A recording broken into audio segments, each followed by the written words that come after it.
नमस्कार मंडळी. आठवणी या कोलाज या आपल्या कार्यक्रमाला आज आपण सुरुवात करूया. या महिन्याचा आपला कलाकार मित्र आहे अमृत बापट. अमृतला आपण सगळेच जण कॉलेज पासून ओळखतोय की एक अप्रतिम तबला वादक आणि अत्यंत शांत स्वभावाचा असा विद्यार्थी होता हा. खरं तर कॉलेज नंतर बरीच वर्ष टच मध्ये नव्हता अमृत कोणाच्या म्हणण्यापेक्षा म्हणजे ठराविक लोकांच्याच टच मध्ये होता. त्यामुळे बऱ्याच जणांना माहिती नसेल की अमृत काय करतो काय नाही. आणि तबल्याचं त्याचं काम चालू आहेच, त्याचबरोबर तो आपल्या व्यावसायिक क्षेत्रातही खूप चांगली प्रगती त्यांनी केलेली आहे. आणि हा त्याचा सगळा प्रवास आज आपण ऐकूया त्याच्याच तोंडातून. आणि अमृतशी गप्पा मारायला आज आपल्याकडे आहेत अमरनाथ चक्रदेव आणि Kishore Lele. So over to you guys. नमस्कार किशोर, अमृत, नमस्कार. नमस्कार. अमृत, खूप छान वाटतंय.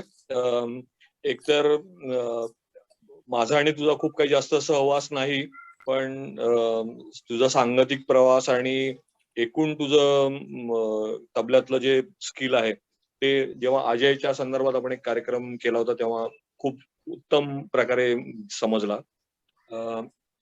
मला तुला पहिला एक प्रश्न विचारायचा आहे की सगळ्यात महत्त्वाचं म्हणजे की तबला तू केव्हापासून शिकायला लागलास आणि कोण त्याच्या पाठीमागे होतं, म्हणजे तबलाची सुरुवात का झाली, की दुसरं कुठलं इन्स्ट्रुमेंट का नाही? ओके, सो सर्वप्रथम आधी मला इथे या वेळेला या महिन्यामध्ये माझा नंबर लावल्याबद्दल धन्यवादच म्हणायला पाहिजे. म्हणजे तर काय दुसरं काही म्हणू शकत नाही. पण कसं आहे की फार काही केलेलं नाही. म्हणजे आपली एक साधी नोकरी केली, छोटासा तबला वाजवतो थोडाफार. असं आउटस्टँडिंग वगैरे काही फारसं केलेलं नाही, झालेलं नाही. पण एक माहिती म्हणून आपण एक ठेवूया इन्फॉर्मल सारखं. Now coming back to your question की तबला का म्हणजे केव्हापासून वाजवतोय, तर मला वाटतं 5-1 वर्षाचा होतो मी तेव्हापासून. जे ऍक्च्युली परवा प्रसन्न, अमर, किशोर वगैरे आम्ही तर चर्चा करत होतो अध्यायाची 2 दिवसापूर्वी की हे केव्हापासून शिकायला लागलास वगैरे. तर तेव्हा त्यांना मी उत्तर नाही दिलं, कारण मी त्यांना म्हटलं की अहो मला आठवतच नाही. नंतर मी बाबांना विचारलं की अहो मी खरंच केव्हापासून वाजवत लागलो. तर ते तेव्हा म्हणाले मला की तरी मी 5-1 वर्षाचा होतो आणि आमच्या इथेच एक आमच्याच चाळीमध्ये आमच्या शेजारच्याच खोलीमध्ये एक जण तबला वाजवायचा आणि त्यांच्याकडे बरंच नुसता बसून राहिलेला असायचं. म्हणजे 5 वर्षाचा मुलगा जनरली चंचल असतात किंवा इकडे तिकडे जातात किंवा बाई काही म्हणजे 5-10 मिनिटांपेक्षा काही अटेन्शन स्पॅन जास्ती नसतं. पण असं ते म्हणजे तास ते 2-3 तास वगैरे बसले तरी मी असा एक अर्धा-पाऊण तास 1 तास वगैरे त्यांच्या इथे बसलेलं असायचं. तर तेव्हा साधारण आई बाबांना असं वाटलं असावं की मला थोडंसं आवड आहे वगैरे किंवा काय असेल का. आणि मग त्यांच्याचकडे त्यांना विचारलं की तुम्ही असं थोडं काही शिकू शकाल का. तर तेव्हा ते म्हणलं की खूपच लहान आहे, म्हणजे 5 वर्षाचं, म्हणजे त्याला हातच पोचत नाही तबल्यापर्यंत वगैरे असं होतं. आणि ते म्हणते काय नाही, त्याला बसून द्यायचं. आणि मग त्याला जेव्हा वाजवायची वेळ म्हणजे त्याला वाटेल वाजवा असं की मी हात टाकून काहीतरी करेन, त्यापासून तो वाजवेल. आणि अशी सुरुवात झाली. मला वाटतं 4-5 महिन्यानंतर आमच्या इथे एक फार मोठे हे होते, पंडित होते, पंडित वसंतराव कुलकर्णी म्हणून माहिती असेल. तर वसंतराव कुलकर्णींचा क्लास आमच्या इथे होता दादरला. तर त्यांच्या इथे तबला पण शिकवला जायचा. तर तिथे आम्ही त्या वसंतरावांच्याकडे गेलो पंडित, आणि आई घेऊन गेली मला तिथे असं शिकवायचं. तर ते म्हणले की आम्ही एवढ्या लहान मुलांना शिकवत नाही. पण ते म्हणले की ठीक आहे तुम्ही त्याला बसून दे. तर एक दिवस मी बसलो तिथे, तर 3 तास बसलो होतो तिथे. तर ते म्हणले की असं 3 तास वगैरे बसत नाहीत या वयाची मुलं. हा बसलाय म्हणजे याला थोडंसं काहीतरी आवड वगैरे दिसते किंवा काहीतरी असेल. तर आपण एक काम करू, आमच्या क्लासमध्ये आपण ह्या वयाच्या मुलांपासून सुरू करू क्लास होता की आपण कोणी दुसरे आले तर आपण घ्यायला लागू. असं करून ते माझ्यापासूनच वसंतरावांच्या इथला तो तबल्याचा क्लासही सुरू झाला इतक्या लहान मुलांसाठी. आधी मोठी मुलं होतीच. ते सुरुवातीचं ते तिथे क्लासमधले एक मास्तर होते, त्यांनी थोडंसं शिकवलं वगैरे. 2 वर्ष तिथे गेलो आणि त्याच्यानंतर 83 मध्ये जेव्हा मी 7 वर्षाचा होतो, 83 मध्ये मग अब्बाजींकडे गेलो, कलाकार काकांचा. त्यांच्याकडे जायला लागलो आणि मग त्याच्यानंतर त्यांच्याचकडे म्हणजे आजपर्यंत तिथेच आहे. त्यांनी सुद्धा तुला एवढ्या लहान वयात तुला ऍक्सेप्ट केलं सुरुवातीला, एवढा लहान मुलगा आपल्याकडे येतो? अब्बाजींनी हा. हा, तर त्याचं पण एक छोटीशी गंमत आहे की हरिजी होते, म्हणजे हरिजी म्हणजे पंडित हरिप्रसाद चौरसिया. तर हरिजींची एक ओळख होती, म्हणजे हरिजींच्याकडे त्यांचे शिष्य होते साठे काका म्हणून. ते काका होते ते, म्हणजे मी त्यांना त्यांचे कायम पापणीचे केस पांढरे झालेले असेच बघतो कायम. तर ते त्यांच्याकडे गुरुजी म्हणून जायचे. त्यांच्या हरिजींच्याकडच्या त्या कृष्णाच्या मूर्ती वगैरे आहेत, तर त्यांची जी पूजा करायला वगैरे ते साठे काका असायचे आणि त्या हरिजींकडे बासरीही शिकायचे. तर ते आमच्याकडे यायचे साठे काका. तर त्या साठे काकांनी एकदा मला बघितलं की अरे हा वाजवतोय वगैरे, आणि जरा काहीतरी त्यांना वाटलं असेल की काहीतरी वाजतंय वगैरे, म्हणजे मला काहीच आठवत नव्हतं ऑनेस्टली. पण मग ते म्हणले की आपण एकदा पंडितजींच्याकडे जाऊ. आणि बाबांची आणि पंडितजींची विमानामधनं वगैरे काहीतरी ओळख झाली होती, कारण वडील माझे खूप ट्रॅव्हल करायचे त्यावेळेला. आणि त्यावेळेला विमानात तसं फारसं कोणी जात नसतं, 80-82 साली फारसं कोणी जात नसतं. तर त्यांची तशी ती तोंड ओळख झाली होती. आणि हे साठे काका आम्हाला घेऊन गेले पंडितजींकडे. मग ते समोरासमोर भेटल्यानंतर त्यांनी एकमेकांना ओळखलं की अरे हे ओळखीचे दिसतात वगैरे. मग त्यांनी पंडितजींनी मला सांगितलं की थोडं वाजून दाखव. वाजवलं, मग ते आवडलं असं. त्यांनी म्हणले वडिलांना की तुम्ही खासावांच्याकडे का जात.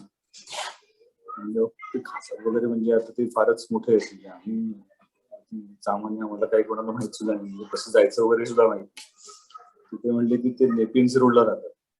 तर गंमत अशी होती की नेपियन्स रोडला जायचं कसं अजूनही माहित नव्हतं इतकी परिस्थिती. तर मग ते म्हणले की ठीक आहे चला, मग मी त्यांना विचारतो फोन करून त्यांना वेळ आहे का. तर त्यांनीच मग अब्बाजींना फोन केला की असं असं एक मुलगा आहे, जरा बरा वाटला मला, तुम्हाला भेटता येईल का त्याला. तर अब्बाजी म्हणले की ठीक आहे लेके आओ. आणि ते म्हणले की कधी. तर ते म्हणले की अभी हो मैं घर में. तर पंडितजी म्हणले की चला आपण जाऊच. त्यांच्यावर आम्ही अब्बाजींकडे गेलो. अब्बाजी त्यांच्या त्या स्टाईल प्रमाणे ते बाहेर बसले होते त्यांच्या खुर्चीत गॅलरीमध्ये.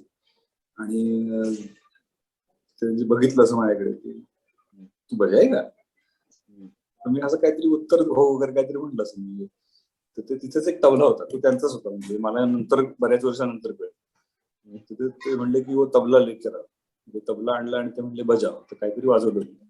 आणि ते म्हणले ठीक आहे. बाबांना म्हणले की कल से सुरू करू इसका. तर ते वडील मग म्हणले तेव्हा की मग काय म्हणजे पैसे फी काय. ते म्हणले अरे फी वगैरे सब भूल जा, आप सुरू करू. मग ते झालं सुरू. ते सुरुवातीला तिथे सुरू झालं. नंतर मग 1985 मग त्यांचा शिवाजी पार्कला क्लास सुरू झाला. गांधी स्विमिंग पूल, महात्मा गांधी स्विमिंग पूल, तिथे आतमध्ये तो क्लास होता. ते जवळ झालं. मग एकदा त्यांनी आईला सांगितलं, मला आठवतं की अरे तुमको इतना दूर आने की जरूरत नहीं है, अपना क्लास शुरू हो रहा है शिवाजी पार्क में तुम्हारे घर के सामने, अब तुम उसको वहां लेके आओ, इतना दूर आने की जरूरत नाही. कारण ते त्यावेळेला पूर्ण शाळा, मग संध्याकाळी तिकडे जायचं वगैरे खूप त्रासदायक होतं. 2 बस करून जायला लागायचं त्यांच्याकडे. आणि मग ते बस मधनं उतरल्यानंतर परत तो अख्खा डोंगर चढत जायचं वगैरे. It was a journey that time. अशी सुरू झाली. मग तू दोन्हीकडे जायचास, मी त्यांच्या घरी पण जायचास आणि क्लासवर पण जायचं. सुरुवातीला 83 ते 85 घरी फक्त, कारण क्लास नव्हता. 85 नंतर फक्त क्लासवर 90 पर्यंत. 85 ते 90 तसं खूपच लिलियंट होतो. म्हणजे तबलाही करायचो मी, बाकीच्याही 2-4 गोष्टी करायचो, पण ते असं काय फारसं सिरियस नव्हतं.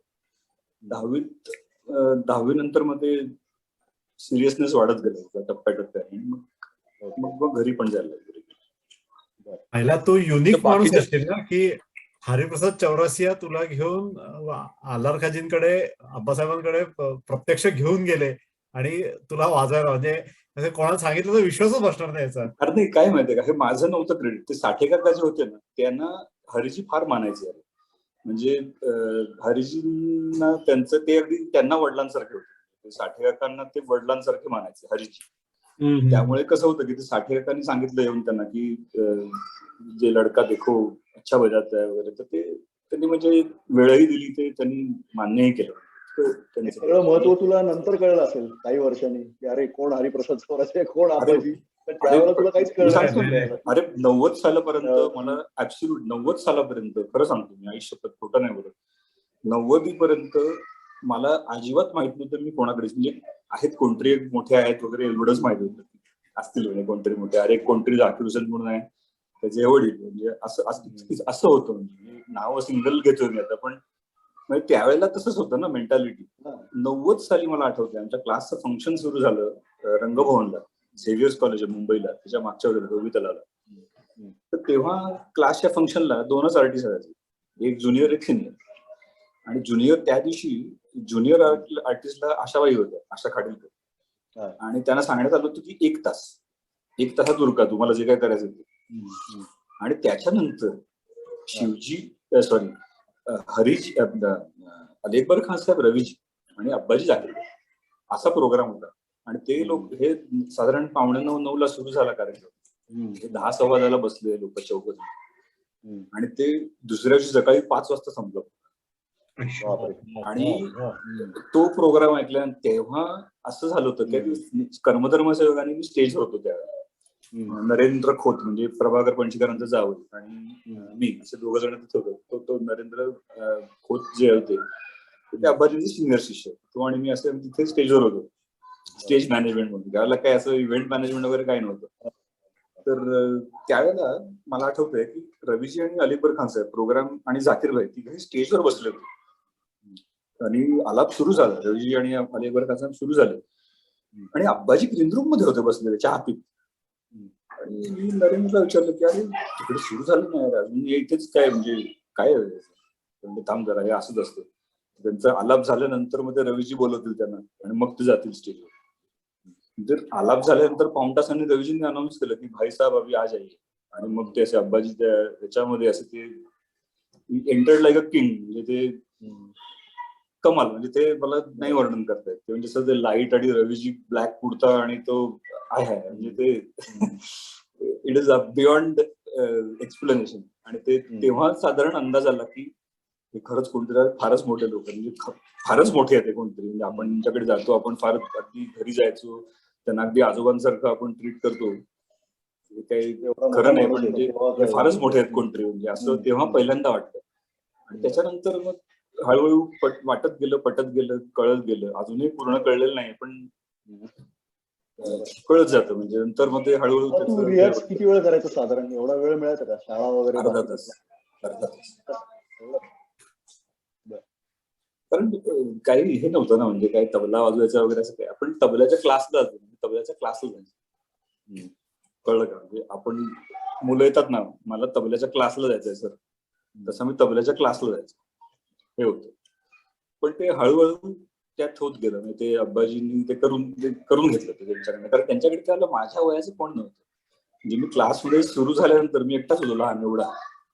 म्हणजे हे नंतर म्हणजे बाकी सगळे जे होते त्यावेळेचे, आताचे जे प्रचित यश मोठे लोक आहेत ते सगळे त्याला मोठे होते माझ्या. योगेश योगेश तमसी, पंडित योगेश तमसी, निशिकांत बडोदेकर झाले, किंवा श्यामदादा म्हणजे श्याम काणे झाले, किंवा हे अनुराधा वगैरे तर त्यावेळेला नव्हतीच क्लास, त्यावेळेला ती त्यांच्याकडे शिकतही नव्हती.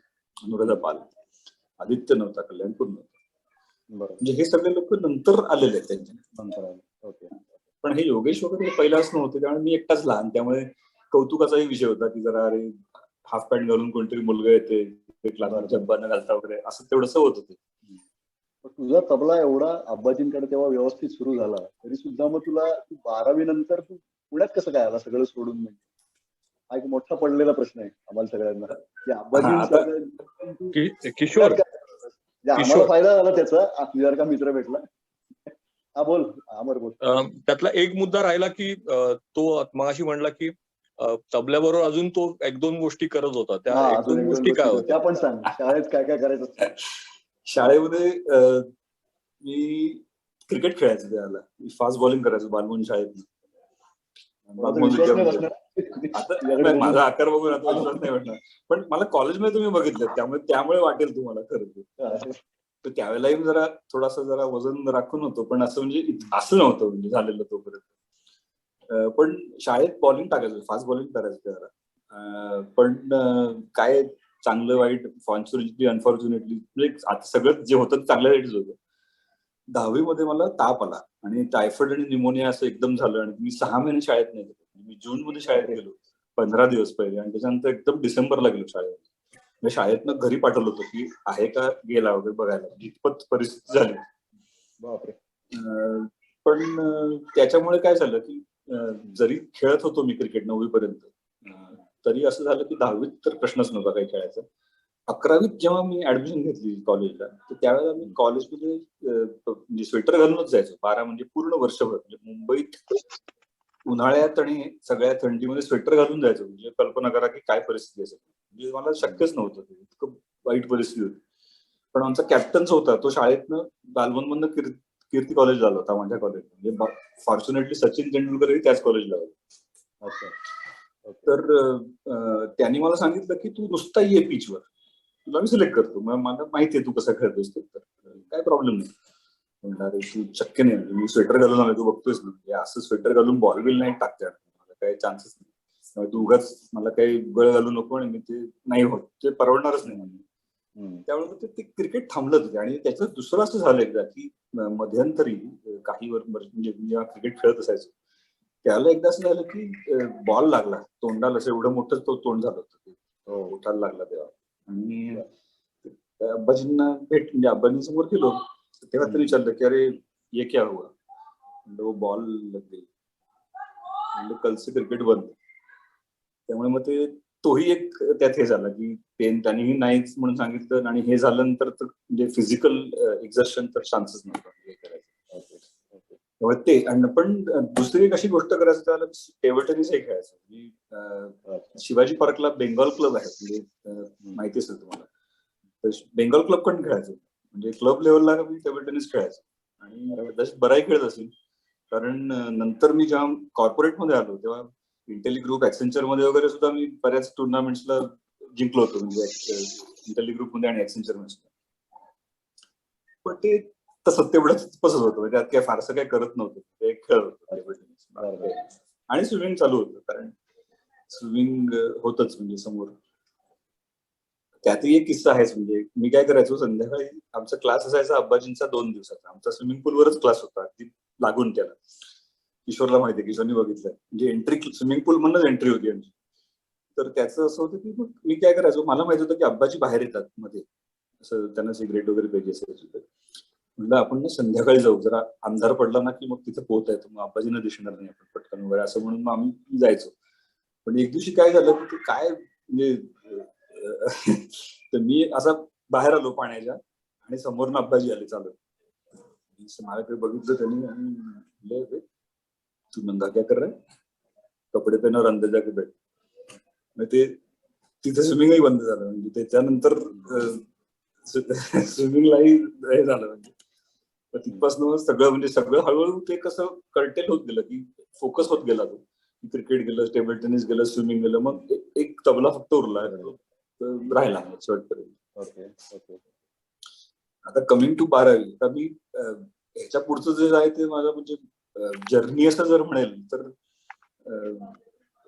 योगायोग असंच एकच नाव येईल फक्त, कारण बरेच ठिकाणी हे योगायोगच आहेत. म्हणजे माझ्या दृष्टीने ते काय मी ठरवलेलं नव्हतं, ठरवलेल्या कुठल्याच गोष्टी झाल्या नाही तर, म्हणून तो योगायोगच म्हणणे. आणि ते झालं ते चांगलंच झालं, म्हणजे असं अजिबात हे नाही त्याच्यामुळे. म्हणजे खरं सांगायचं तर ते चांगलं झालं. आणि जसं किशोर म्हणलं की त्याच्यामुळे मी इथे आलो पुण्याला, आणि कॉलेजला किती वेळा फायदा झाला माहित नाही, पण मला नक्की फायदा झाला. तुमच्यासारखे मित्र मला मिळाले. कारण मुंबईत असेपर्यंत मी खरं सांगतो, म्हणजे पहिली 12वी पर्यंत मुंबईत होतो, बालमोहन शाळा आणि मग कीर्ती कॉलेज. मित्र चांगले असतात याच्यावर माझा विश्वास नव्हता, खरं सांगायचं तर.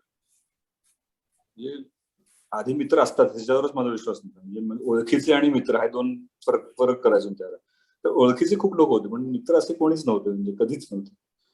आणि मित्र एवढे चांगले असू शकतात असं म्हणजे मला तरी कधी वाटायचं ऑनेस्टली. म्हणजे कॉलेजला तुम्ही सगळे भेटेपर्यंत, पण तिथे आलो, भेटलो सगळ्यांना, आणि ते just change the life after that. त्यामुळे इतके चांगले लोक मला याच्या आधी कधी मिळाले नव्हते आणि नंतर आजपर्यंत एवढे चांगले लोक मिळाले नाही आजपर्यंत.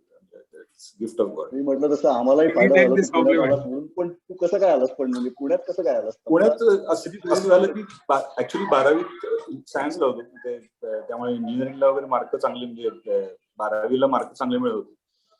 अनफॉर्च्युनेटली त्यावेळेला प्रॅक्टिकलला आपले वेगळं असायचं ना, म्हणजे थिअरी आणि प्रॅक्टिकल. थिअरीचे मार्क खूप चांगले असायचे, पण ते अनफॉर्च्युनेटली प्रॅक्टिकलमध्ये आणि मार्क मिळतातच वगैरे असं धरलेलं असायचं. त्यामुळे मी 2च फॉर्म आणले होते, एक सरदार पटेल आणि एक विजयटीआय, आणि एक लाजेकाजेच तो एक विवेकानंदचा फॉर्म आणून ठेवला होता की अगदीच कुठे नाही तर एक प्रायव्हेट कॉलेज असून. आणि प्रत्यक्षात प्रॅक्टिकल मध्ये 6 मार्क मिळाले ना केमिस्ट्रीच्या, 20 पैकी. आणि मग ते पर्सेंटेज सगळंच बोंबललं तिथे. आणि त्यामुळे अशी परिस्थिती होती की इंजिनिअरिंग सोडाच मुंबईमध्ये बीएससी लाही ऍडमिशन नव्हती, कारण बीएससी ची ऍडमिशन घेतलेलीच होती, फॉर्मच भरला नव्हता कुठे. कारण ऍडमिशन मिळणारे माहितीच होतं ना, कारण एवढे मार्क मिळतात म्हटल्यानंतर. कारण कायम 98-99% होते बाकी थिअरीमध्ये. पण त्यामुळे असं झालं की बीएससी ला ऍडमिशन नाही की मग. पण मग आता त्यानंतर असं झालं की मग आता काय, मग आता मग आयआयटीचा अभ्यास करायचा आणि जायचं मग पुढच्या वर्षी, असं झालं होतं ते. पण माझा भाऊ होता पुण्यामध्ये त्यावेळेला, तो भारतीला मेडिकलला होता. आणि माझा मामा, म्हणजे आमचे मामा म्हणजे भिंदळे सर, विजय भिंदळे. तर विजयमामांच्याकडे त्यांनी फॉर्म भरून ठेवला होता आणि त्याला माहित नाहीत मार्क, त्यामुळे त्यांनी अमृत बापट मार्क 0 असं एक फॉर्म भरून ठेवला होता. आणि तो होता, म्हणजे तो फॉर्म आमचा रिझल्ट लागला तच होता, म्हणजे मलाही माहित नव्हतं हे आणि मामांनाही माहित नव्हतं. तर त्यांनी ऍक्सेप्ट केला, त्यांनी ठेवून पण दिला तसंच. पण हाईट म्हणजे 0 म्हणतात, त्यांनी ऍक्सेप्ट कसा काय केला? ते शेवटी बहुतेक तो भाच्याने दिल्यानंतर तर मामाने ऍक्सेप्ट, बहुतेक असं झालं असावं, तर काही कारण नाही. पण ते कायम लिस्ट मध्ये असायचं आणि लिस्ट मध्ये शेवटचं नाव असायचं माझं, अमृत बापट मार्क 0. तर मग परिस्थिती अशी झाली की 15 ऑगस्ट आला, म्हणजे होता 15 ऑगस्टची ध्वजारोहण वगैरे झालं आणि ऍडमिशन नाही. तर मग एक दिवशी असं ठरलं की आता पुण्याला जाऊन शेवटचं एक ट्राय करायचं की IIT मध्ये काय होतंय का. तर मग मामाला भेटायला आलो दुसऱ्या दिवशी, आणि वडील आलो. ते म्हणले की बघ, तुझं जर नाव त्या लिस्ट मध्ये असेल तर आपल्याला ऍडमिशन मिळाली, पण तुझं नाव नसेल तर काही करू शकत नाही. वडील म्हणले ठीक आहे, बघू आता काय होतं. तर ते त्यांनी लिस्ट काढली, त्याच्यामध्ये सगळ्यात शेवटचं नाव माझं होतं अमृत बापट मार्क 0. ते म्हणले मिळाली ऍडमिशन. तू आणलेस का तुझी मार्कशीट वगैरे? म्हणलं सगळं आणलेलं आहे. म्हणले हे भर, इथे अटॅच कर. त्याला ती सुवर्णयुग फोटो काढून ठेवायला पाहिजे होता. अक्षरशः ते सुवर्णयुग बँक होती आपल्या इथे बाजूला ती. तिचा काही उपयोग नव्हता म्हणजे, पण ती होती तरी सुद्धा, कारण तिथे काहीच व्हायचं नाही तिथून. पण ते मग ते तिथे जाऊन पैसे वगैरे भरून आणि मग ते सगळं चेकबुक वगैरे आणलं होतं. त्याला मुंबईचा चेक, म्हणजे पुण्यात तो चालत नसेल, म्हणजे 4 दिवस लागायचे पैसे यायला. त्यामुळे पण ते म्हणजे ऍडमिशन झाली, म्हणजे 15 ऑगस्टला माझी ऍडमिशन झाली, 1.5 महिन्यानंतर कॉलेज सुरू झाल्यानंतर. पण ते पहिल्या वर्षी त्यामुळे मला अजिबात, म्हणजे पहिल्या वर्षी एक किशोर सोडला सेकंड सेमिस्टरला, ते सुद्धा बाकी कोणाशीच माझी म्हणजे ओळखही नव्हती, म्हणजे काय प्रश्न होता. आणि मीच स्वतः सेटल्ड नव्हतो, त्यामुळे मलाच माहित नव्हतं काय चालू आहे. आणि 1.5 महिना गेल्यामुळे परमिशन घेतली होतीस, अब्बाजींची परमिशन घेतली होतीस असं जाणार आहे मी आता म्हणून? जेव्हा ऍडमिशन घ्यायला आलो बाबांच्या बरोबर त्यावेळेला नव्हती, पण जेव्हा ऍडमिशन मिळाली त्यावेळेला मात्र जाऊन डेफिनेटली जाऊन सांगितलं की आता मला तिथे मिळाली ऍडमिशन आणि आता जाणार आहे. तर ते त्यांना तसं आवडलं नव्हतं. ते म्हणले क्या करोगे माझे, क्या करोगे इंजिनियर बनके वगैरे, त्यांचं असं होतं. सब छोड दो इधर आ जाओ सीखने के लिए वगैरे, असं होतं त्यांचं. ते अम्माजी होते आमच्या, त्या आतून ओरडले होते, अरे क्या करेगा तबला बजा के, जाने दो सीखने को बच्चे को. जाकिर ने भी वो किया है, काय ग्रॅज्युएशन किया है वगैरे, जाकिर भी सीखा है कॉलेज में जाके वगैरे, असं त्यांचं ते सुरू झालं थोडंसं. म्हणजे अब्बाजींचे आणि त्यांचे प्रेमसंवाद थोडेसे झाले, अरे तुम चुप बैठो, तुमको कुछ समझ में नहीं आता वगैरे वगैरे वगैरे. पण ते अम्माजींनी त्यावेळेला खूप हे केलं, पुश केलं. अरे बच्चे पैसा. शनिवार रविवार जाऊन मग मुंबईला घरी जायचं तेव्हा त्यांच्याकडे मग शिकायचं का परत? हा, म्हणजे क्लास तेव्हा सुरू झाला होता. पण मग तेव्हा असं ठरलं की मी सांगितलं अब्बाजींना की मला 5 दिवस पुण्याला जायला लागणार का, शनिवार रविवार हे 2च दिवस आहेत आपल्याकडे. ते म्हणले की बरं ठीक आहे, मग आता काय. ते म्हणले मग एक काम कर, तू घरी ये माझ्या. म्हणजे दर शनिवार रविवार गेली 4 वर्ष, म्हणजे 4ही वर्ष 92 ते 96 दर शनिवार रविवार मी अब्बाजींच्या घरी असायचो. आणि सकाळी मी एक ब्रेकफास्ट करायचो घरी शनिवारी, हम्म. आणि जो त्यांच्याकडे जायचो तो ते जा म्हणेपर्यंत त्यांच्या घरी येतो 2 दिवस, बापरे. आणि असं 4 वर्ष झालं. त्यामुळे तुम्ही बघितलं असेल आपले फिरोगियाची फंक्शन्स वगैरे गॅदरिंग वगैरे शनिवार रविवार व्हायची. मी 4 वर्षात कुठल्याही गॅदरिंगला नव्हतो. तेव्हा ती मला ढकलायचं तिथे. हा, त्यामुळे किंवा कोणाच्या घरी आपल्या पार्ट्या असायच्या, आपण पहिला बक्षीस बरोबर मिळायची ना आपल्याला, त्या पार्ट्यांमध्ये किंवा मध्ये काही फोटो शेअर करत होतो आपण काही महिन्यांपूर्वी वर्षांपूर्वी, इकडे गच्चीतले फोटो वगैरे आमच्या तमक वगैरे. तर मी फारसा कुठे दिसत नाही फोटोमध्ये, कारण त्या पार्ट्या शनिवार रविवारी असायच्या, आणि शनिवार रविवारी प्रायोरिटी खूप वेगळी होती माझी. मी ते सोडून मी पार्टीला नाही येऊ शकायचं, म्हणजे चान्सच नव्हता. बरोबर. त्यामुळे मी शनिवार रविवारी कधीच नसायचो कॉलेजमध्ये. आणि त्याच काळात मला वाटतं तुझं गंडाबंधन पण झालं त्यांच्याकडे. हो, 93 साली मी सेकंड इयर फर्स्ट सेमिस्टरला 3 जुलै 1993 गुरुपौर्णिमा होती, आणि त्याच्यात त्यावेळेला गंडाबंधन झालं. त्यावेळेला अब्बाजी म्हणले होते की अभि कर लो, अभि तयार है. 83 ला त्यांच्याकडे सुरू केलं, आणि 93 म्हणजे 10 वर्षानंतर त्यांनी सांगितलं की आता करा, आता गंडाबंधन करा. आणि त्याच्यानंतर that was a turning point in my life. त्याच्यानंतर मला एक 1-on-1 तालीम मिळाली, म्हणजे अब्बाजी आणि मी फक्त दोघच जण एका त्या छोट्याशा पलंगावर, आणि म्हणजे इतके जवळ की तबले आमचे एकमेकांना चिकटलेले असायचे समोरासमोर, आणि म्हणजे म्हणणं सूतही जाणार नाही इतकं अंतर चिकटलेले पूर्ण, आणि समोरासमोर बसून दिवस शिकवायचं मला. आणि दॅट वॉज ब्लेसिंग. ते आता गेलं, म्हणजे ते परत नाही येणार. बरोबर. ते 4 वर्ष कॉलेज असताना तू मॅनेज केलंस, म्हणजे शनिवार रविवार जाऊन तू केलंस. हा, पण तेव्हा वाटलं नाही की आपण काय मॅनेज करतोय, खरं सांगायचं. बरोबर आहे. ते नंतर जाणवतं ते. हा, पण त्यावेळेला शिव्या खूप महत्व नंतर कळतं. खाडीलकर सरांच्या खूप शिव्या आणि खूप त्यांचे म्हणजे फटके खूप खाल्लेत तिच्यावर. कारण मी शनिवारी कधीच कॉलेज अटेंड नाही केलं, कधीच नाही. बरोबर. त्यामुळे त्याचे हे पण मला मिळाले, म्हणजे ते 26 जानेवारीला आलं नाही की पैसे फाईन बिन लावायचे त्यावेळेला असायचं ना ते. बरोबर. नंतर ते मला तर त्यांनी म्हणजे रागवून असं झालं होतं की 2 वर्ष मला त्यांनी स्टुडंट कन्सेशनचा फॉर्मही दिला नव्हता. अच्छा. म्हणजे ते आपले कोकड साहेब एक्सपर्ट आहेत अशी पत्र लिहिण्यात. 26 जानेवारी किंवा 15 ऑगस्ट. म्हणजे मी खाडीलकरांना नंतर जाऊन भेटलो की म्हटलं सर तुम्ही मला ते रेल्वे कन्सेशनचा फॉर्म द्या ना, कारण मी काय केलं होतं मुंबई पुढे पास काढला होता, कारण ते स्वस्त पडायचं, म्हणजे 800 रुपयात 4 महिन्याचा पास मिळायचा त्यावेळेला. अच्छा. त्यामुळे मग म्हणलं होते सर फॉर्म द्या ना, मला 400 रुपये फक्त, म्हणजे निम्मे पैसे 50% डिस्काउंट मिळेल मला. बरोबर. ते फार त्यांनी रागवलं होते मला त्यावेळेला, पण मग ते आढेवेडे न घेता त्यांनी मग एकदा दिला तो मला. पण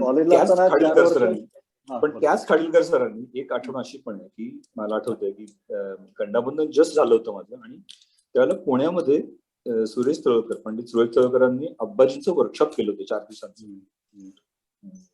पुण्यात. तर त्या वर्कशॉपसाठी, आणि ते वीक डेज मध्ये होतं, म्हणजे आठवड्याच्या मध्ये होतं, की सोमवार ते गुरुवार वगैरे असं काहीतरी ते होतं वर्कशॉप. आता ते अब्बाजी एवढे येऊन राहणार, सगळ्या दुनियेला शिकवणार, आणि मी तिथे पुण्यात असून मी जाणार नाही, म्हणजे हे कठीण होतं. म्हणजे तर मी खाडीलकर सरांना जाऊन भेटलो त्यावेळेला, म्हणलं सर असं अब्बाजींचं वर्कशॉप आहे 4 दिवसांचं पुण्यात आहे, तर माझी इच्छा जायची. तर मी म्हणलं कॉलेजचं अटेंडन्स वगैरे सगळं कसं काय करायचं, तर ते नाही जमणार मला. तर ते म्हणले अरे काय काळजी नको करू, असं रोज नाही येत, म्हणजे अब्बाजी रोज वर्कशॉप नाही घेत तुमचे, एकदाच होतं आयुष्यामध्ये, हे लाईफ टाईम ऑपॉर्च्युनिटी असते, you should not miss it. आणि ते म्हणले की अटेंडन्सचं काय असेल तर ते मी मॅनेज करतो, तुम्हाला एक फक्त पत्र दे की असं आहे आणि मला तुमची परवानगी पाहिजे. ते म्हणले मी मॅनेज करतो. ह्याच खाडीलकर सरांनी जेव्हा अशी वेळ आली तेव्हा ही स्टूड बिहाइंड.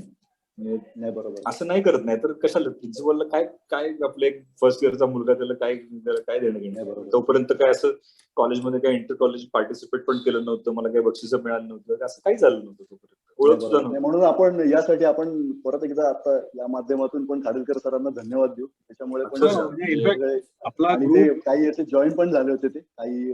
आणि आपला ग्रुप तयार होणं त्यावेळेच्या परिस्थितीत आपण जी काही पारितोषिक मिळवली त्याचं श्रेय किंवा त्याला जे प्रोत्साहन त्यांनी दिलं ऍज अ प्रिन्सिपल, म्हणजे ते बाकी कुठल्या कॉलेजमधल्या लोकांना आय डोंट थिंक की बाकीच्यांना एवढं प्रिव्हिलेज होता त्यावेळेला.